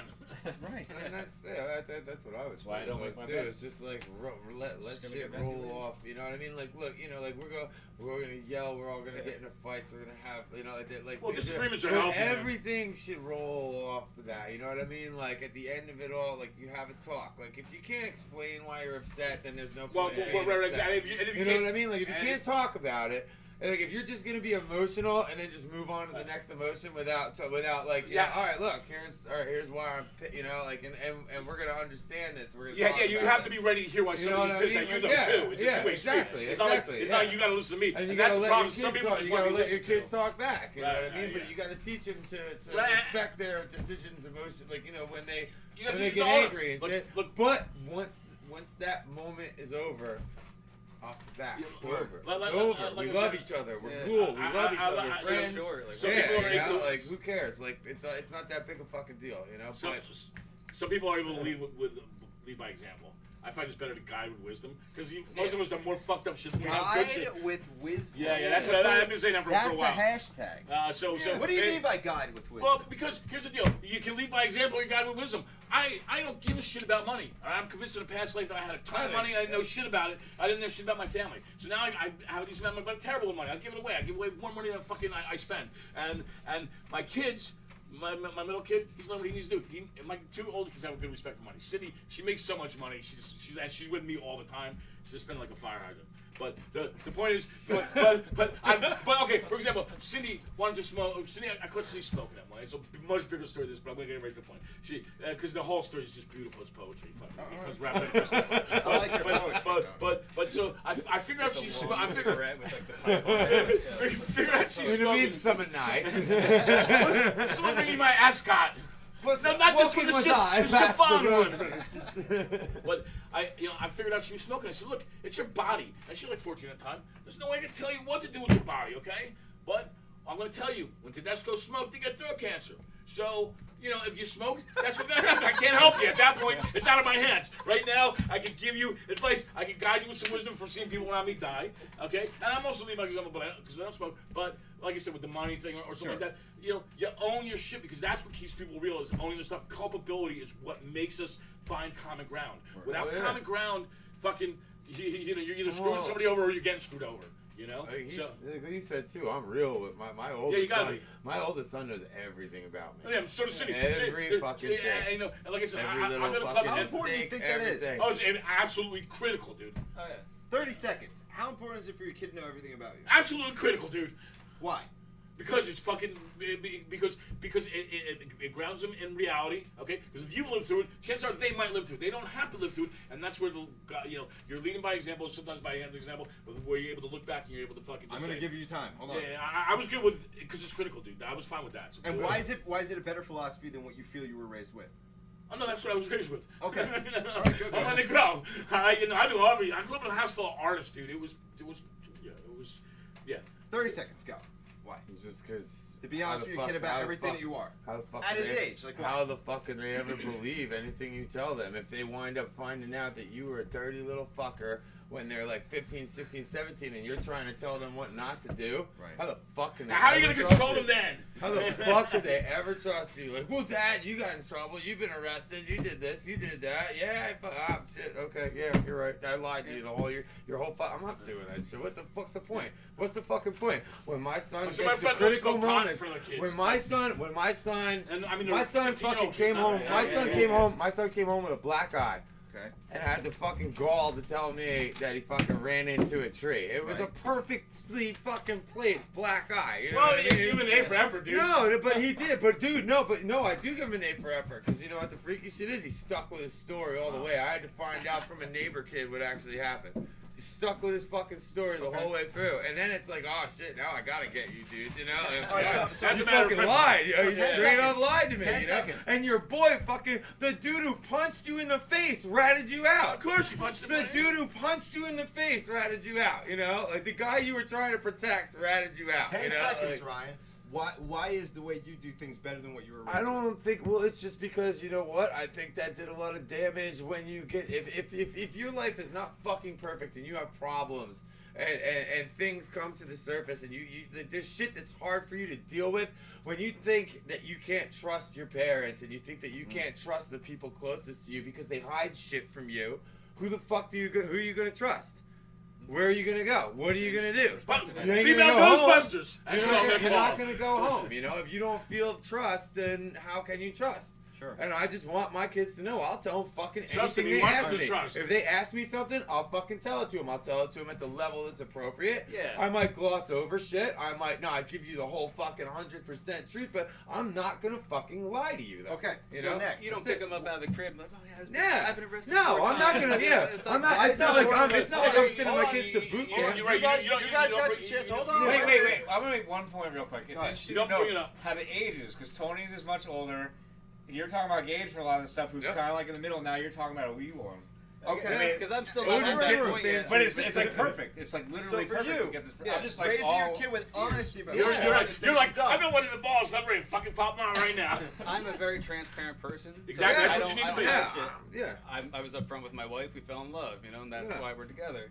I'm the same way with my daughter because I love her. Of I course. want her to feel that same way about me and have the honesty to talk to me about things. If she's out there fucking when she's however old, I don't want to know about it. Right. But like, you don't feel uncomfortable talking about But it. yeah, comfortable. Yeah, it's just I'm not at that's that it. point yet, but like in my mind, like I have a daughter. I just That was don't- kind of a Hold weird thing to think on. about, Let me but- finish. I have one more question for you.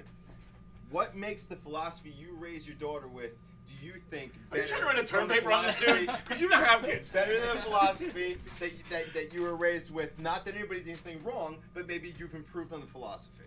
I don't think I'm doing anything right. That's when you're in trouble. But I'm trying to do By the the best I seat of can. your fucking pants. Just like, life is by the seat of your pants. I got one ski and I'm heading down the K-12. I got a ski, a lamp, and this phone book. That's it. And if I don't beat the high school champ, I agree, because that's the thing. At some point, one of our kids is going to have another one of their friends on the floor flopping like a fish, and they need to know they can call somebody. And I want to make sure that they call me or you or you. Exactly. New people in the chat room. saw Satanic Potato. Kevin, everyone prefers to learn lessons the hard way. I do think people prefer to learn lessons the hard way. That's why I pay $175 an hour to put that It's nice to know that if you get yourself fucked up a little bit, you can go to your pops or your mom and like. That is nice to know. I'm sorry, I fucked up. Yeah. I made him. All right, you would way rather face the fucking wrath of your parents than the wrath of the law. You would way fucking rather Some face people that. can't say that, but maybe we can say that. Maybe yeah. Some people can. It's a little bit of passion at least with the parents, like in the law. But I mean, like, I know what you mean. I would love to suffer the wrath of my parents' respect for what I've done.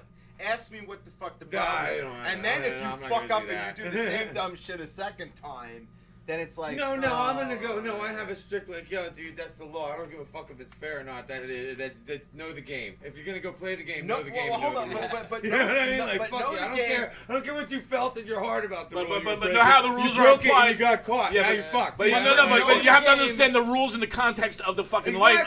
Yeah. Because if you go black I'm letter, not gonna hate you for breaking that rule, but you got caught. Exactly. In life, there's always rules and there's always a system, but there's always a way to apply those rules within the system, come out on top, and that's the difference. Like whatever, you don't get caught. When I was even if you do get caught, I'm getting like when I was a younger man, I gotta take it. I black letter. I fucked up. I pay the fine, but that's not the way they want you to do it. All right, now it's they actually want you to bring in so they keep the money municipal. So you go in and you just show up in court and lower it in most cases unless the prosecutor's being a dick.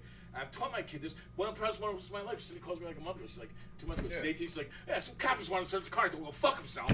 I'm like, are you kidding me? What the fuck you saying? What'd you say? Yeah. I was like, I just heard the fucking Yankees won the World Series for a fucking millionth time, you know?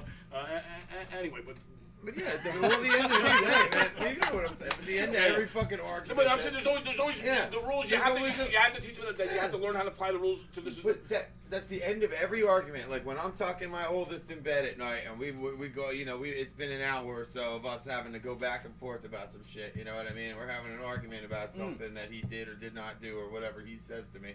At the end of it, I just say, like it's just like I just want you to know I'm not gonna bullshit you. You might not always like what I have to say. You know, sometimes you're gonna love it. You know, I stand up for him a lot of the time too with it. But listen, we got to cut to a new break soon. I'm gonna give you the last word before we cut to break. Oh hell yeah! Add to the conversation.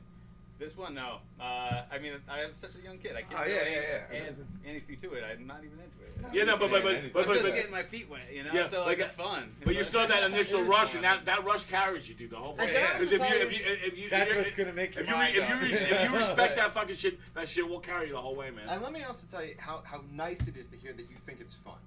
Because I think some people feel like they're in misery, and those are the people that I worry about raising kids. I used to work for a division of Sony Music up in New York, and I loved the job. It was working with music. You got paid to go to concerts. You had it was the life, right? Right. That's what I wanted to do ever since I was a little kid, and I had a daughter, and it changed everything. It was more important to me to experience that than to continue to live that life. The fucking Star of Bethlehem. Cheers, buddy. But it was like a really great move, and I feel like I'm a better person. I'm in a better spot, and I feel this a lot happier. So that's how I want to continue to feel. That's what I want to put into my daughter and let her feel that way too. So. Dude, you are a great guest tonight. We have got to stop. We got to cut to our second break. It's only about 20 minutes. When we come back, I want to talk about In the Clouds records and everything. I didn't realize Game was. I'll wait until later. I had a whole different picture of the proprietor of In the Clouds records, but I'll tell you when we get back. Let me get out of here. Look, Dan was not with us. The first 2 segments is when we cup each other's balls and figure out what's going on around here.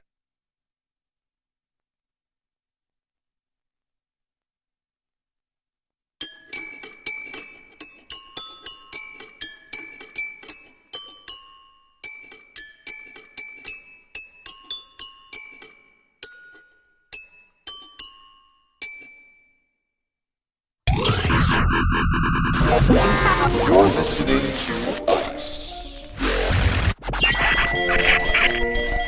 And the bass.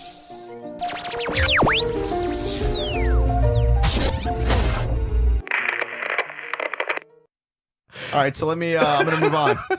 Norwegians raising funds to fix popular penis-shaped rock formation. See? There you go. See? There you go. All I gotta That's do it. is ship it to South Korea. They'll get that shit fixed right quick. All you gotta do They'll is just they'll just go out to They'll the swap garden it. and pick one. Yeah, just swap it out. by Sunday, over 500 people have donated nearly 90,000 Norwegian kroners. What the fuck does that mean? Is that like $4? It's about $10,000 to fix the formation. Because after popular They just get an enormous hot glue gun. they Why like is it gotta plug be it in, enormous? like plug it in, like God. Well, I imagine Greek it was a big dick. In Greek times, For- small penises were in. For it to be that much fucking money to fix. Yeah, right. Yeah, It just could be that beautiful. yeah. Maybe it's just that amazing. I mean, they have pictures of it and barely even looks like a dick to me. It's totally symmetrical. It's totally It just smooth goes and to show what symmetrical. kind of world we're living in. It's, You know, it's not even a mushroom. It's just if you smash down a big dick-like object, people get all bent out of donating. shape. Yeah, right. What is if you were making a person, Right. what would you have making a constructed? person?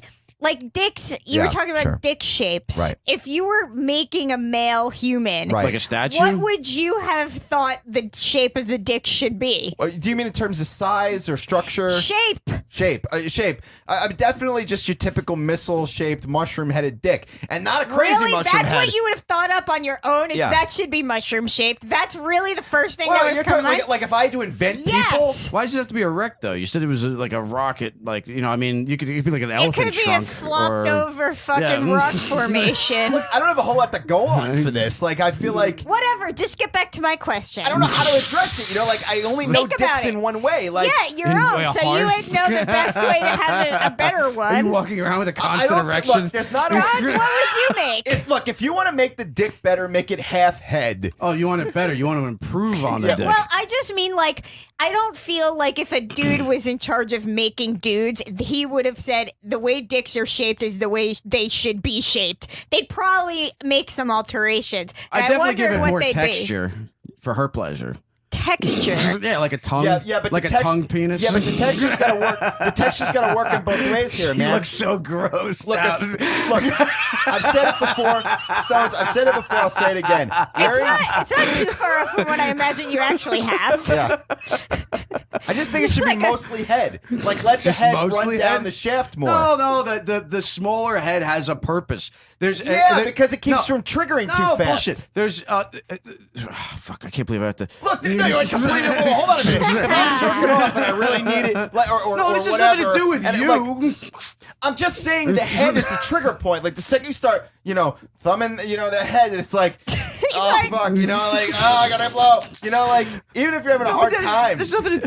But it has the And head the has church nothing is to do with you. investigating. Yeah. The head has everything to do. There's about 2 inches in on the upper part I know, of you the watched vaginal the canal. YouTube tutorial. There's a like a it feels like the roof of Roof your of mouth. yeah, you said this before. Yeah. Well, the head of the penis does well there. It does well Right. there. So if you made the head larger, Look, dude, you'd I'm just have talking to about- have a larger shaft, and then it would be just as proportional as it was before. I That's would a not good spot. point. If I were building Right. like a person, like they said, build your son, and I'm building Jesus.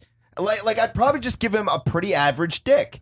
Like I wouldn't make a giant dick or a giant But and there large is no dick head. average at the time. Average is whatever you decided it was. All right, so Wait, I'm I'd in control make of the whole gamut here. Yeah, I mean, you're deciding what men are shaped Can I like. just say that this goes back to the original conversation about don't name your kids the first year? Like, if some people show up, they're like, "Whoa, that dick's First of way all, too I big." think your might just nipples toss should them- be on your balls. Dude, I agree totally. Because I don't think that But- women's nipples should be the only ones sexualized. And if your nipples were on your balls, you'd have no fucking choice. I'd be real happy Try and about get it. around that. But men like. I mean, typically, generally speaking, not across I'd the get board. rid of the balls, but from what I understand, I agree. I would too. Oh, really? If I that's was actually in, a different opinion. Balls make no sense. balls wait, are wait. so confusingly out of place. Like, there's no reason for them to be there. Why From take the what most Why do they I've been exist? told, girls really like the ball slap when it's What girl's telling you that? Someone that's you're paying? or murdering a lot. I've heard it. never fucking heard Dude, of I've never anyone heard that in my say- fucking life, dude. You never heard and that? I haven't lived a clean existence. What are you talking about? So there's a few things. All right, the V is a big thing for women, right? Like the V curve going down the groin, like that's an attractive part of a male for a lot of women. And in that same context, during those conversations with chicks, they've also said, "Oh, I really love it too when like the balls are slapping up against my twat Yeah. when I'm getting fucked from behind," and I'm like, "Okay, so that's a thing." No, But apparently, well, you know what? I don't don't know give a anything shit about about making women happy. I'm taking the balls off. No, I would get rid of them. Yeah, absolutely. But Agreed. I wouldn't if the majority ruled. They just Yeah, but Stones, they wouldn't know what they were missing. This is the beginning of time. If there's they wouldn't have anything- any balls to miss. If They wouldn't there's- even know what that meant. Look, if creationists want an argument against evolution, it's the fact that the most important organ known to mankind hangs outside in a brittle bag outside your body where it could be damaged by anything. Talk about evolution fucking up. If this like, was I'm glad my brain is so big, but like my balls are hanging outside my body, dude. If this was beginning of time, I'd totally make it like the praying mantis and have it so where, like give a penny, take a penny.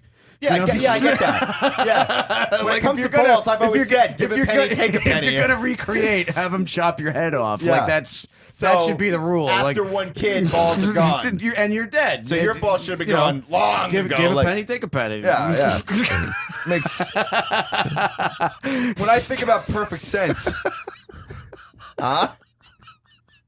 You're not gonna laugh at that pun. You're not gonna. I'm sorry, I was thinking about the shapes of penises that you'd you're just choose dreaming to. in a. I'm not dreaming. I don't think she's I'm dreaming. I'm just magical wondering land what of- would be like the smartest Pillow design. penises just bouncing You know, and everywhere. it's fucked up because we were looking The up weird smartest dicks. design? We were looking up weird. We I don't were? remember why. Yeah. Remember we saw those. We saw pictures of people with abnormally large heads and Yeah, their you ever dicks. seen a dude I don't. with two I, dicks? that wasn't me. The two It was. two We looked dick at it ones are together, fucked man. up. There were dicks. So like the head was like a mallet. Don't Like, remember I was this. like, what am I looking at here? Like, how is this like possible? a hammerhead. I'm talking about a dick that looks exactly like a hammerhead. Like the head is so much wider than the body. It's like a fucked up. Like somebody took a microphone and photoshopped. Does it look like it has like elephant ears? No, it's just a big fat mushroom with a skinny stalk. Like, who is this benefiting? Because even if that goes in the vagina, you end up with this weird contour to the lips. They're barely hugging the base. The head's all in every. I don't know. It's all tits up. Sarah, what do you got next? She's thoroughly skeeved out. I doubt it. She's run spooky meat for 15 years. There's no skeeving. What It's if not next? like the height of my achievements or anything. Yeah. My achievements. I'm here. I would hope not. Well, Stones is here. That changes the game a little bit. So what if next?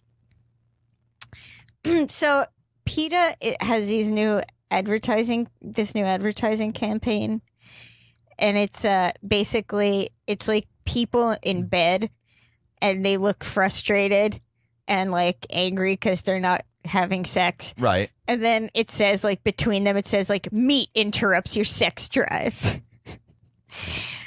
And like they're basing that on the idea that eating meat higher your cholesterol. Yeah, that's and blah stupid. blah blah blah blah blah.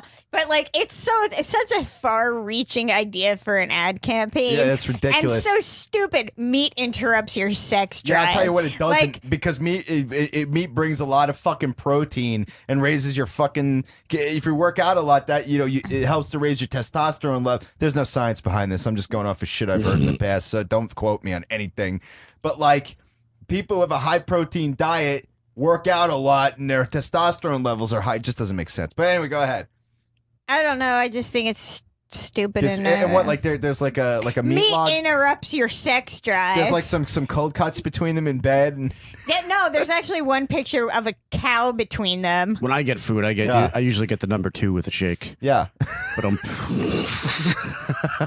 It's like, at what point have you like been in a situation like where you're about to fuck a chick, Right. and you're like, oh man, that steak earlier, it's just It really ruined my sex it's really drive. doing something to me right now. I'm sorry, but I cannot possibly fuck this pussy due to the filet mignon.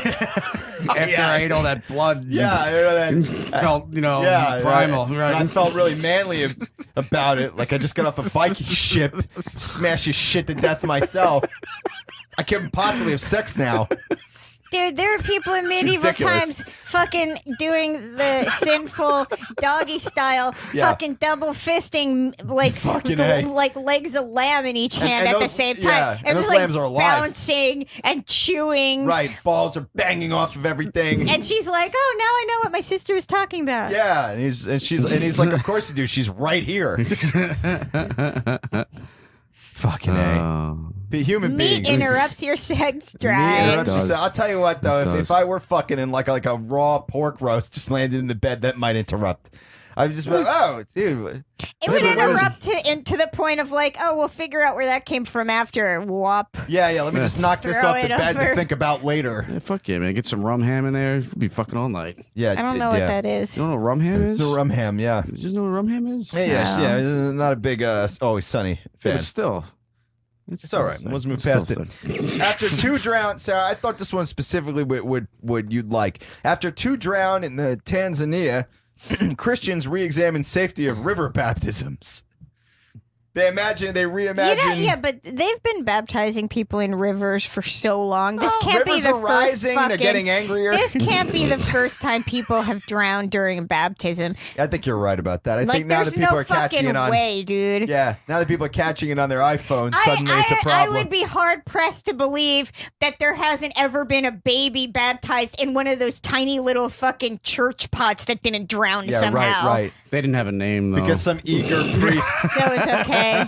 just held them underwater. Yeah, they're like, this baby doesn't have a name. Yeah. Let's fuck this thing. Let's traumatize He's this like, one. Their before parents he are comes shit. back out of the Their water, parents you are have to give him a name, and they're like, we don't want to. And he's Yeah. like holding him in under. He's like, It's like, "We look, have I to." can't let him up until you name him. I don't know, John, Jimmy, something. I don't know. Just fucking hurry up. You know, just start barking And out then he names. lifts it out, and he's like, too late. Too late. Sorry. Sorry, you got to start over again. And she's like, fuck, I worked on this for 9 fucking months. Fuck.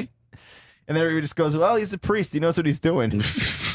He knows what he's doing. He's the guy in the ghost clothes waving a cross around. Yeah, He's the guy talking who about the ranked guy the in the sky. positions. Yeah, he's the guy who thinks someone in the sky is telling him what to do. I mean, he must Right. really have his shit he's together. got it. He's got it down. Yeah, he's really figured it all out. Drowning babies. Yeah, he's drowning babies out here. I mean, he's a man of the cloth. He wouldn't do such a thing Yeah, unless, he- of course, it were necessary. Right. Am I right? That's why my asshole's been all stretched out since I was 4. Sarah, what do you have? What do you have? You go. All right, I'll go. Drowning because let's there's see. a misshapen penis. Teenager gets temporary 9-pound Mike Tyson tattoo on his face, but the burns leave him with the embarrassing scars. So basically, he thought it'd be cute to get a temporary tattoo. Yeah, but like, for what? Like maybe a costume or some shit. Like I don't know. That kind of sucks. Like He's think got of a how bunch many of them too. things- He's got other ones on his chest that stayed. Like, think about how many times you've What do you mean dressed stayed? up for something for like a costume party or Halloween or whatever. Like, could you imagine if that accidentally burned itself into you? Yeah. Like, how fucking shitty would that be? Yeah. So now he's got like the Mike Tyson tattoo. Instead of it looking like a tattoo, it just looks like a big burn in the side of his Why face. did it burn? What do they fucking apply it with a Chemical fucking burn? iron? Yeah, some sort of chemical burn. The tat set him back 10, whatever the fuck that symbol is. James shared 10 photos kroners? of the tattoo burn on his Twitter, $4. saying, I got a $10 whatever Mike Tyson henna tattoo, and Oh, he probably got black henna. it's only going to scar my face for the next 3 to 5 years. But what's funny is I like that he hashtagged it with happy days, so maybe he's got a sense of humor about the whole thing. But good luck getting hired at the local McDonald's with this shit going on, man, because they're not going to, well, maybe they'll take it. I don't know. Well, it's all being replaced by kiosks. Yeah, eventually. Thank God. Yeah. When asked if he could get rid of the scar, James told me, yeah, some bio oil should do the trick, I've been told. Yeah. It's not gonna do It's anything, probably not going to dude. do the trick. Nothing. He's probably going to be That fucked in shit's this. not doing shit Yeah. for shit. So, you know, that's what you get for being a fucking jokester, I guess. You know what I mean? Imagine if that's what really happened to Mike Tyson. I know, and he just covered it up with a real Like tattoo. he was just fucking around. Yeah. And he's like, shit, now it's permanent. Yeah, it's permanent. Now it's permanent. Mourning family buries wrong grandfather after funeral home mix-up. So like someone else's? Yeah, he buried someone else. Body exhumed following mistake. Why'd they undig them? They should have just replaced the stone. It would have been a lot easier. Right. How is that not the better option? And look, I don't want to say anything too fucked up. This is ice in the face, but can we just be a little honest? I mean, just dump them in the no, that's what I'm saying. But like, Anyway. after a certain point, what's the difference? Yeah. They're dead. Yeah. Just Yeah. you're here to honor them. Just dump anyone in the hole. I actually really. said that to somebody. They're like, I don't care what you do with my body. I was like, yeah, I don't fucking care. Just fucking flush me down the toilet. He's like, well, I don't know about all that. Yeah, I was like, dude, what the fucking pussy? Yeah. Don't talk the talk if you can't walk the what walk. the fuck are you talking about, dude? I'm Not dead. me, What the fuck Stones. do I care? Not me. I've said it on this show before, man. I want to be propped up in a glass case with like a sensor in front of it, because eventually we're going to be swallowed by the sun. Like a so Star I might as well Wars. just, Eventually, but you're not going to live billions of years for that day. No, so but my taxidermy body might hang out like for a a long GI time. Joe, and like a GI Joe perfectly back, and it's Yeah, fucking yeah. like a. And every time you walk past the plastic. sensor, I like maybe make some move and I say some shit like, hey, fuck you, people.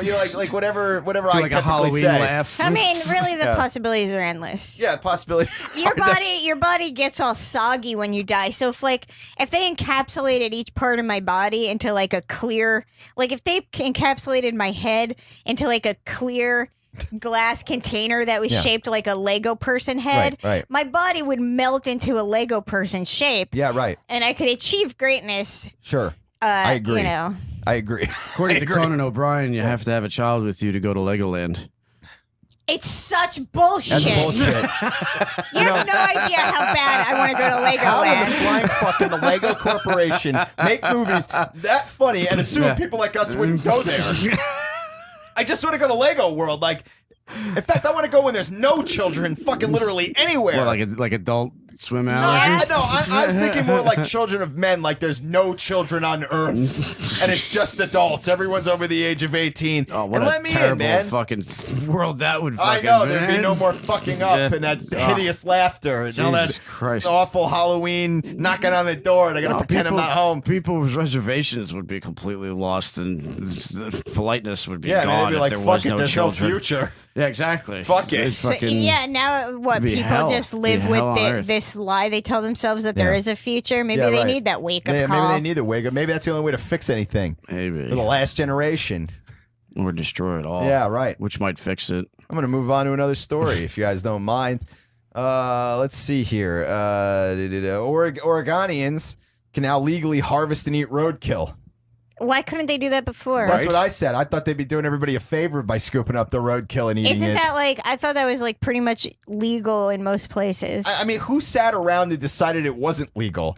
Like a fucking whole table full of fancy assholes are sitting there like, look, I don't think it's okay for people to be scooping up the roadkill. That's like free food. I want to call them origamians. Yeah. Well, whatever you call them, they can now eat roadkill. So I'm sure they're all jumping for joy out there in Oregon. What kind of wildlife do they have? I mean, what's the main What's the bird? roadkill? You know what's really Is fucking- it like tortoises? Like, You know what's what is it? What's weird about this article is that it came out in June, and they have a picture of a dead deer on the side of the road with the caption, and the caption says, and I quote. In this June 11th, 2008 file photo, a wounded deer lies in the road after being hit by a car. Like a 2008, you used a 9-year-old photograph for I'm this sorry, fucking article? Rick, but a dead deer is pretty much a dead fucking deer. I Who get it. gives a shit But when like the fuck none the of these picture cars is look taken? right. It just, Who cares? You know what's going on here?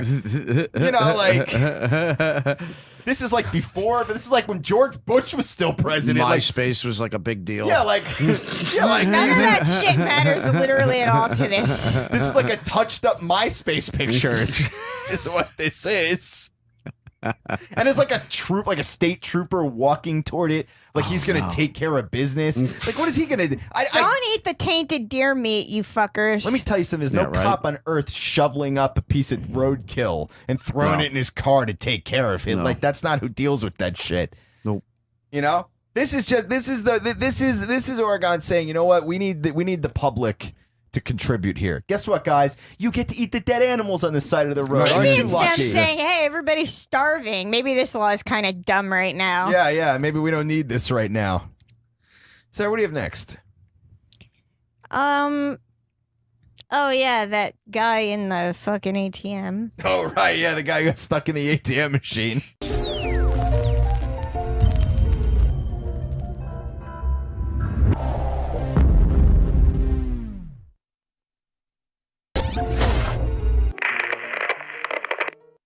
Awesome, it's I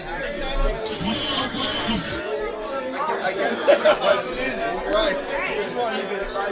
Now everybody takes pictures of it. What is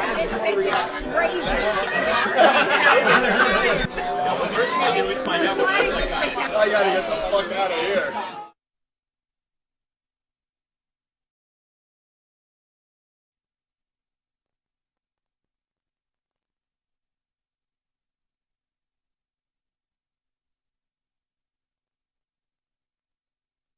Everybody, welcome back. Hi. Awesome Talk, Season 8, Episode 11 on August 8th, 2017. We are back from our second break, and this is the time of the night when we begin our descent into madness to the runway. Madness was achieved long Please ago. stow your articles safely beneath your seat. Yes.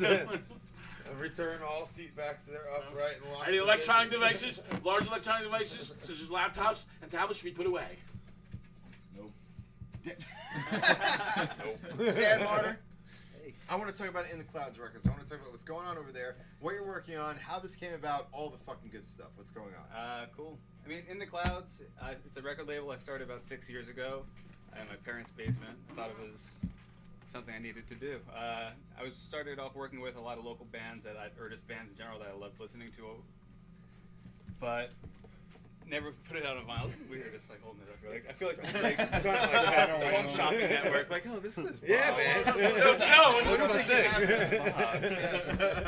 It's too white for the camera. Yeah. Wait, Aren't we all? tying that whole joke in from the beginning. Right? From the start. It's amazing how the universe works. It's great. It's beautiful.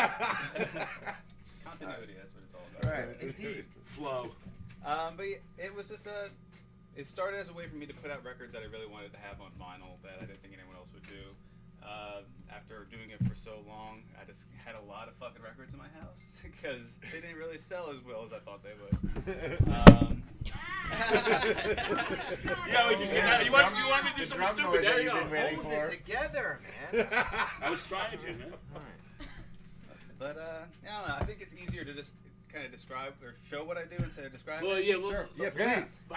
Did you see this? No, here's the thing. Yeah, I I've haven't seen seen it. it, and I want Cindy to open up and feel it. I mean, here first there's off, all a the pizza info. box. It's amazing. I wanted her to guess what it was, but I think she knows what it is now. Wait. Wait, who's not allowed to look? What? No, Cindy's the only one who can't look. Can't look. Yeah, I'm gonna look, but we want Cindy to hold it and see if she can guess So what she it has is. no idea what's happening. She has no Right. idea. And if she does it right away, she have no idea. She would be expecting. Well, to there's only one that doesn't need eyes. Yeah. Oh, I didn't realize there was more than one in there. Yeah. There's a couple in here. Okay, so Basically, In the Clouds, we make custom vinyl packages that are like collectibles. So if someone gets it, it's something that a lot of time went into. So they hopefully they'll hold on to it a little bit longer. So in here we have a couple different records that I worked on.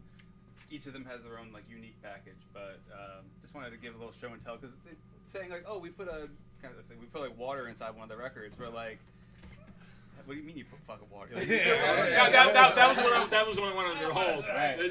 Fuck the surprise. All right. Okay, somebody was just the worst game show ever. Yeah, the worst. There it is. No, it's Oh, that's great. awesome.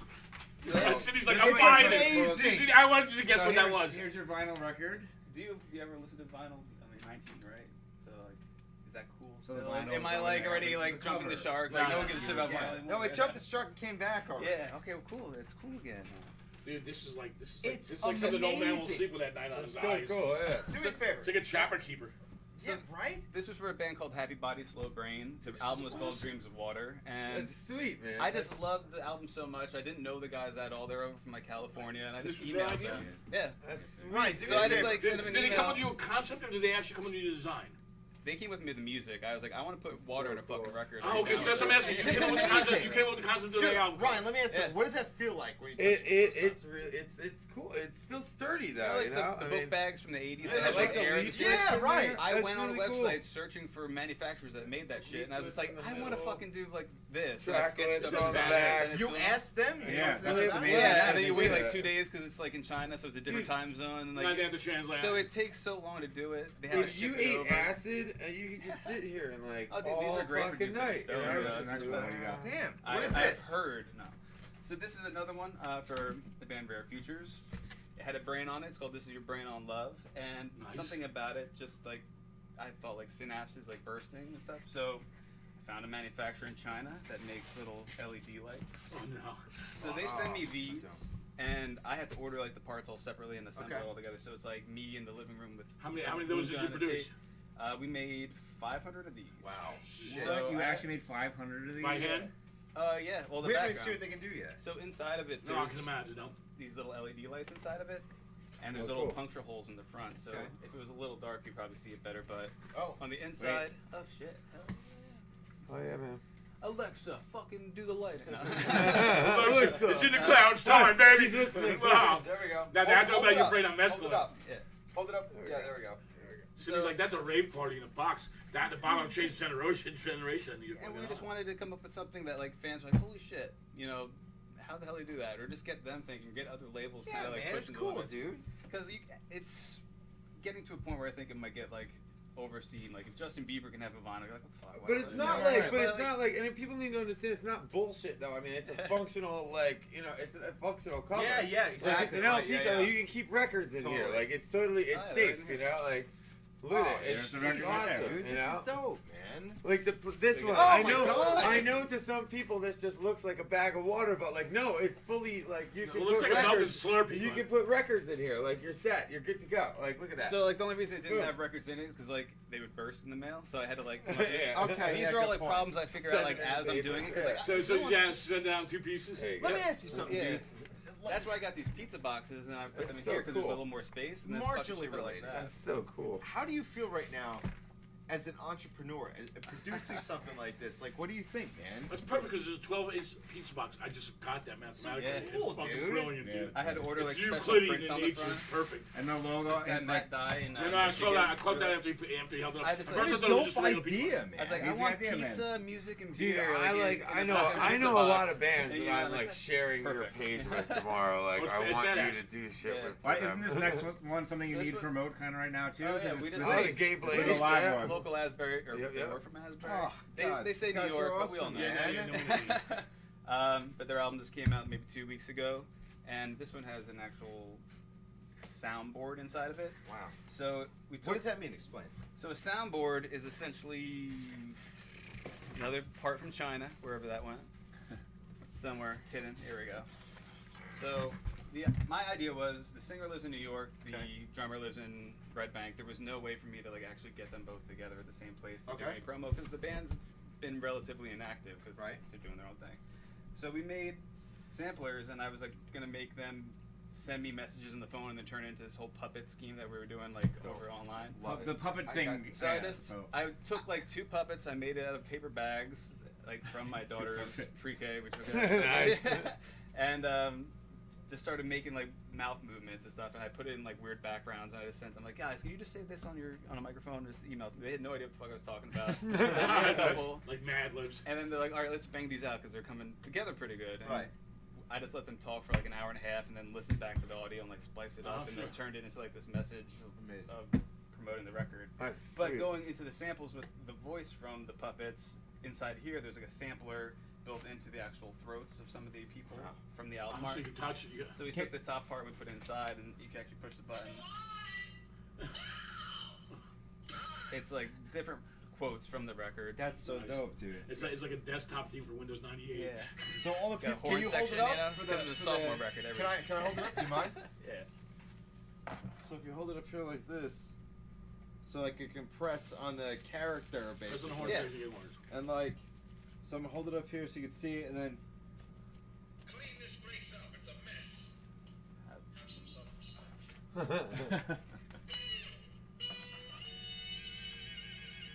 Dude, this You're a goddamn genius, Go. It's fucking awesome, man. So we've It's been so doing cool. those for a while, but like when I would do these with bands, it takes a lot more money for like these little Yeah, special sure. parts. Oh, I and can imagine. You're doing Right. limited runs of it, Yeah. and I was doing this for like 3 years. I'm still working in the city, and this was kind of something I would do on the bus. I have an idea. I'm gonna email China, because like if I was doing this and trying to make money off it 6 years ago, I'd be like broke, you know. So Yeah. But doing it on the side was fun, getting all the parts together. But I had so many cool packages, and I put so much into it, and they were like starting to become more local bands that I'd make 300 copies, and you'd be lucky if they played to 300 people. But like, didn't make the music any like worse. Sure. I loved the music, and Or I thought the it was packaging. Yeah. And not just because I know a little bit more of your backstory. Weren't you approached to do one of Bjork's records?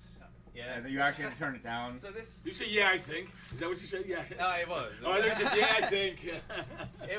It's like an hour-long record, and like so, going from this back into where I was coming from. So I had all this inventory sitting up, and I was like, almost broke because I spent so much money on this and only making a little bit back, or maybe even break even. Right. And you just wait for the band to grow a little bit bigger so they get There's labor leverage. Yeah, then they buy the records, and eventually it sells, and you make some money or break even or whatever. But it just took a lot longer. Right.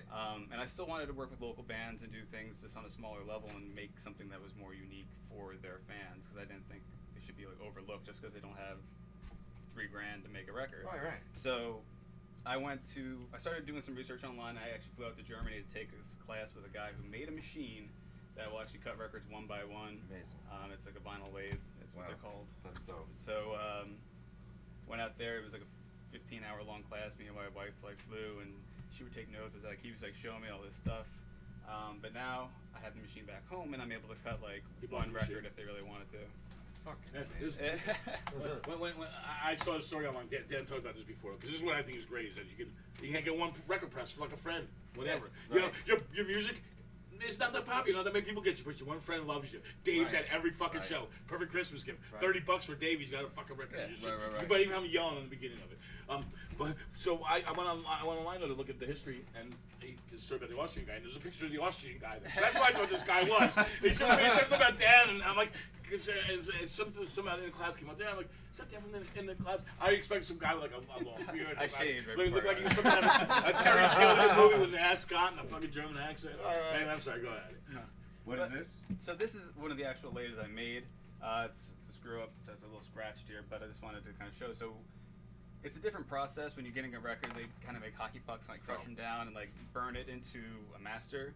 What I do is I take like a blank record that's already in the shape and then cut the music into it. So if it's a 5-minute long song, I put the needle down, I sit there for 5 minutes, I listen to it, and I gotta like tune it in so it every sounds record like he cuts, he it's listens to it over and over and on over this again side, without it's going blank crazy. on that side, but like these are the actual grooves of the song. So cool. So Then we dope. print the center labels right there. I have like this big 54-inch printer that I've been doing like all the jackets and stuff. Like so, like my house has become like a workshop. It's like Awesome, dude. Oh it's God. awesome to have. I don't But, know, like, Let me know if you ever wanna need sell that. for Somebody it. click me for him. Like that's. Where do you live? I love I'm in that. Englishtown. Yeah, oh, yes, you said that. Yeah, so it's a great town, but there's really nothing else going on out there. There's not like a big bar scene. I think it's only a quarter-mile town. And I'm home with my daughter, so I'm just like, I'm gonna. There's go the work. raceway, and that's it. I have a fun story that he may or may not want me to tell, but he's on the Englishtown Town Council by accident because he was bored. I went up to beer just dude, I love that shit. Good for you. Good for you. It was just bored, alright, but like I wasn't. It's much more romantic that way. Well, yeah, well, I said it for emphasis, but yeah, tell the story. Fastest. No, I mean I've lived there my whole life. My family's from there. It's a great place.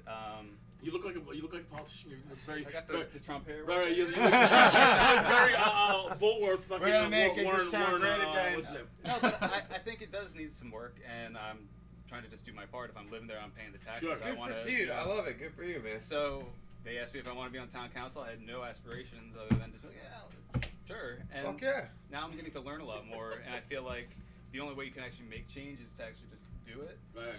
So So why on the sit back meetings- home and be like, oh, they didn't pick up my recycling, and get pissed off, like something stupid, you know? But like, you're like no, like go pick up recycling. You know exactly who to talk to. So just. But yeah. You have a directory. You the Perkins, you got a municipal directory. That's a very mafia mentality. We know to talk to. Don't worry. So settle down, Ma. So let me ask something. what right now do you have to promote, and how can you promote it? Where can people find you? Well, there's a lot going on. I mean, I feel like I have a ton of ideas, so there's always something random going on. The newest record we just put out was the Gay Blades with the talking on the inside. But my next biggest thing we're going to launch is on Friday. So with the lathe, I was using, going back to that, I was working with a lot of local bands putting out their music on here. Mm-hmm. When I left Sony and I had to find like a job around here because I wanted to spend more time with family, I just didn't have anything lined up for it. So I just like sent out a message like, oh, if anyone wants the record on it, just hit us up on our website and like send us your music, we'll cut it. And that's where like it just opened up to this whole new audience of people. What I'm trying to do is take that another step further this Friday, and we're going to launch our own creative store program. So basically using In the Clouds almost like TuneCore or one of those where you like you give money to TuneCore to go on Spotify and iTunes and everything like this. We're going to offer that same solution for vinyl. So like someone can come to us and say, hey, we want to have our music on vinyl. It's going to cost like $25 to sign up for 3 months. And then you can get all your sales in those 3 months if you want to keep it going afterwards, renew it for another 3 months, or you could just drop off. If you're not seeing the sales continue after those few months, like it's like the same thing as a digital download, but it's vinyl. So we'll get all the orders sent in through our store. So like you get like a custom URL with your band name in it, so it has all your information. Aside from doing just records, I also have like a direct-to-garment printer in my garage. So like my house is literally just like a workshop. It's Dude, I love it. I love it. I do full color T-shirts. Like I said, digital silk screens, posters, stickers. Can you make patches and stuff too? Yeah, I have an embroidery machine. I'm gonna contact you tomorrow about some shit. So what I want to do is just offer all these things available in the store. So like if you had a band and you wanted to have T-shirts but you didn't want to spend all this money on inventory, just put a picture up on the website. I'll print one out, and like that will be the sample. If someone orders it, we print it, we ship it out. And it doesn't. You don't have to have a bag. You don't have to order a Right, T-shirt and not sell any. That's a great idea. To me, that's the brilliant marketing. That's a great idea. You're not stuck with double XL For local at the end of bands, the day for 3 years. Yeah, and like they're also going to get discounted pricing from just the stuff that we have on our website. So like if someone wanted to buy a shirt, it'd be X amount of dollars for being the member and being a part of this creative store program. You get an even like lower tiered price, and like something I would give the bands that I put out personally. Like if they wanted to hit me up for shirts, I'm like, all right, you're gonna get at a cost plus $1 for my time. Sure. You know, so it's not like you're not even making a ton of money. It's like having somebody with a fucking silk screen in their fucking garage. Yeah. Right. But here's the beauty of it too: is you can make custom shirts. Like for example, you got a band shirt you like, but you want to get on the inside. So when you flip it, it says "fuck off." This is Rick's shirt. You can fucking do that. Right? You know what I'm saying? It's made to order. Right, because I'm communicating with a human being. Well, exactly. Right. I'm communicating with one who cares. Yeah. I brought it to Indian Summer 2 years ago. They let me like set it up right on like the boardwalk, and then people would come. The T-shirt printer. Okay. And people would come up with their phone, send me like photos of whatever, and I would just like You're print just printing out stuff right there. Like a great adventure kiosk. Yeah, it was a great idea, but I just got a little too drunk that day. Yeah. And, so how many nudies? How many nudies? So I was like, It's man, a that day just failure we all cost me $1,500. You know? Yeah. So it was rough, but a learning lesson. And I'm trying to like do better decisions going forward. So where do people look for you online? Where's the best place and why? So our new website is intheclouds.io. We don't do .com. Nice. Okay. That dude wanted $35,000 for the .com. So I was like .io. That's make it work. $60. Yeah. So you're dealing with independent thinkers here. I think you're yeah. Exactly. But on there we have links to all our stuff and different videos of the actual different packages and everything that. Right. If you just go to Google and say In the Cloud Records, that's how I found it. Yeah. That's awesome. Yeah, the first thing came Google, up. bro. Yeah, you're in the Google. I'm all over the Google. All over the Google, baby. Google this man. There's a lot of cool stuff, and I'm just interested in working with more people through this and hopefully learning other guys who have some creativity if they want to do like a different color jacket or I've extra seen the work songs you've done and for stuff his in there. paintings. Yeah. And I gotta tell you, man, I still gotta check out your paintings. we've got some stuff to talk to you about. I definitely have some stuff to talk I'd to you love to about. do it. I would love to talk to you about it. I got the gear, and I'm just like not sitting there. I'm like working, but like I want to keep it running. That's the only way like let's talk. It won't break. You I want to remix the Karma Side demo. I mix it down. It's ready to go. Dan, if I can fanboy a little bit, you literally, since you told me you are one of my local heroes, right? I tell people, as I was He's like, the real local hero. No, I expected the city to know who I was talking about. Like the guy with the cuts the records. She's like, of course, I was 2 cups of coffee fast, but like I've been telling all my friends about this. There are just guys like me that, like I said, he's in my fucking seat. Jerk off. Cheers to that. Cheers, indeed. Seriously, the fact that you can, like I was telling him, I want to do a 12-inch for. I told you a little 7-inch for Xylophone and Wrench. I just got the artwork together because he's hard. He doesn't play out too often. The pictures aren't easy to find, and he'll love it for me. Give him a 45 because he puts it on an old 45 player. He plays his wrench set to it and shit like that. It's amazing. Wow, you'll blow his mind because we'll play the wrench set to the wrench set. Exactly, dude. I'll be like, look at it when we were at a barber shop on a fucking Rick and Morty episode. Okay, so did you say where people should find you online? Yeah. Google. Just Google. Okay. So in the cloud records. In the clouds. In the cloud records. InTheClouds.io. First off, what I want to say is I really needed tonight, and tonight was a really good show. Me too. I'm really happy about that. Yeah, no, it was real. It flowed really I had a well. rough day, and I want to say how great of a guest you were. Yeah, man. And I just want to say how important to me that is, man. Like you came in here, you were awesome all fucking night, dude. What you do is fucking amazing, and I sincerely. You didn't insult any of us at a personal level. None of us walked out. You're gonna have to work on that and make a better effort to do it next time. You listened. You didn't just wait to talk. I want to say big ups to the people in the chat room tonight. Yeah, we had a few people there. Oh, someone's commenting about my hair. Like I can't go anywhere. Oh wait, that's Kevin. Never mind. Keep my message. And check right now his sweet hair. Oh no, I've seen a buzz. You got some real bromance going on. Dan, right now, I got a real broner for you. Dan, you gotta let it go. I am jealous of the thickness. Well, you understand why I grew my hair out in the first place, right? Because 4.5 years ago, I looked in the mirror. I was like, I'm going bald. I've never had long hair. I got to see what it looks like before I go bald. But clearly, I'm not going bald. You're not going bald. What the fuck is the matter with you? One last round for Thelma and Louise.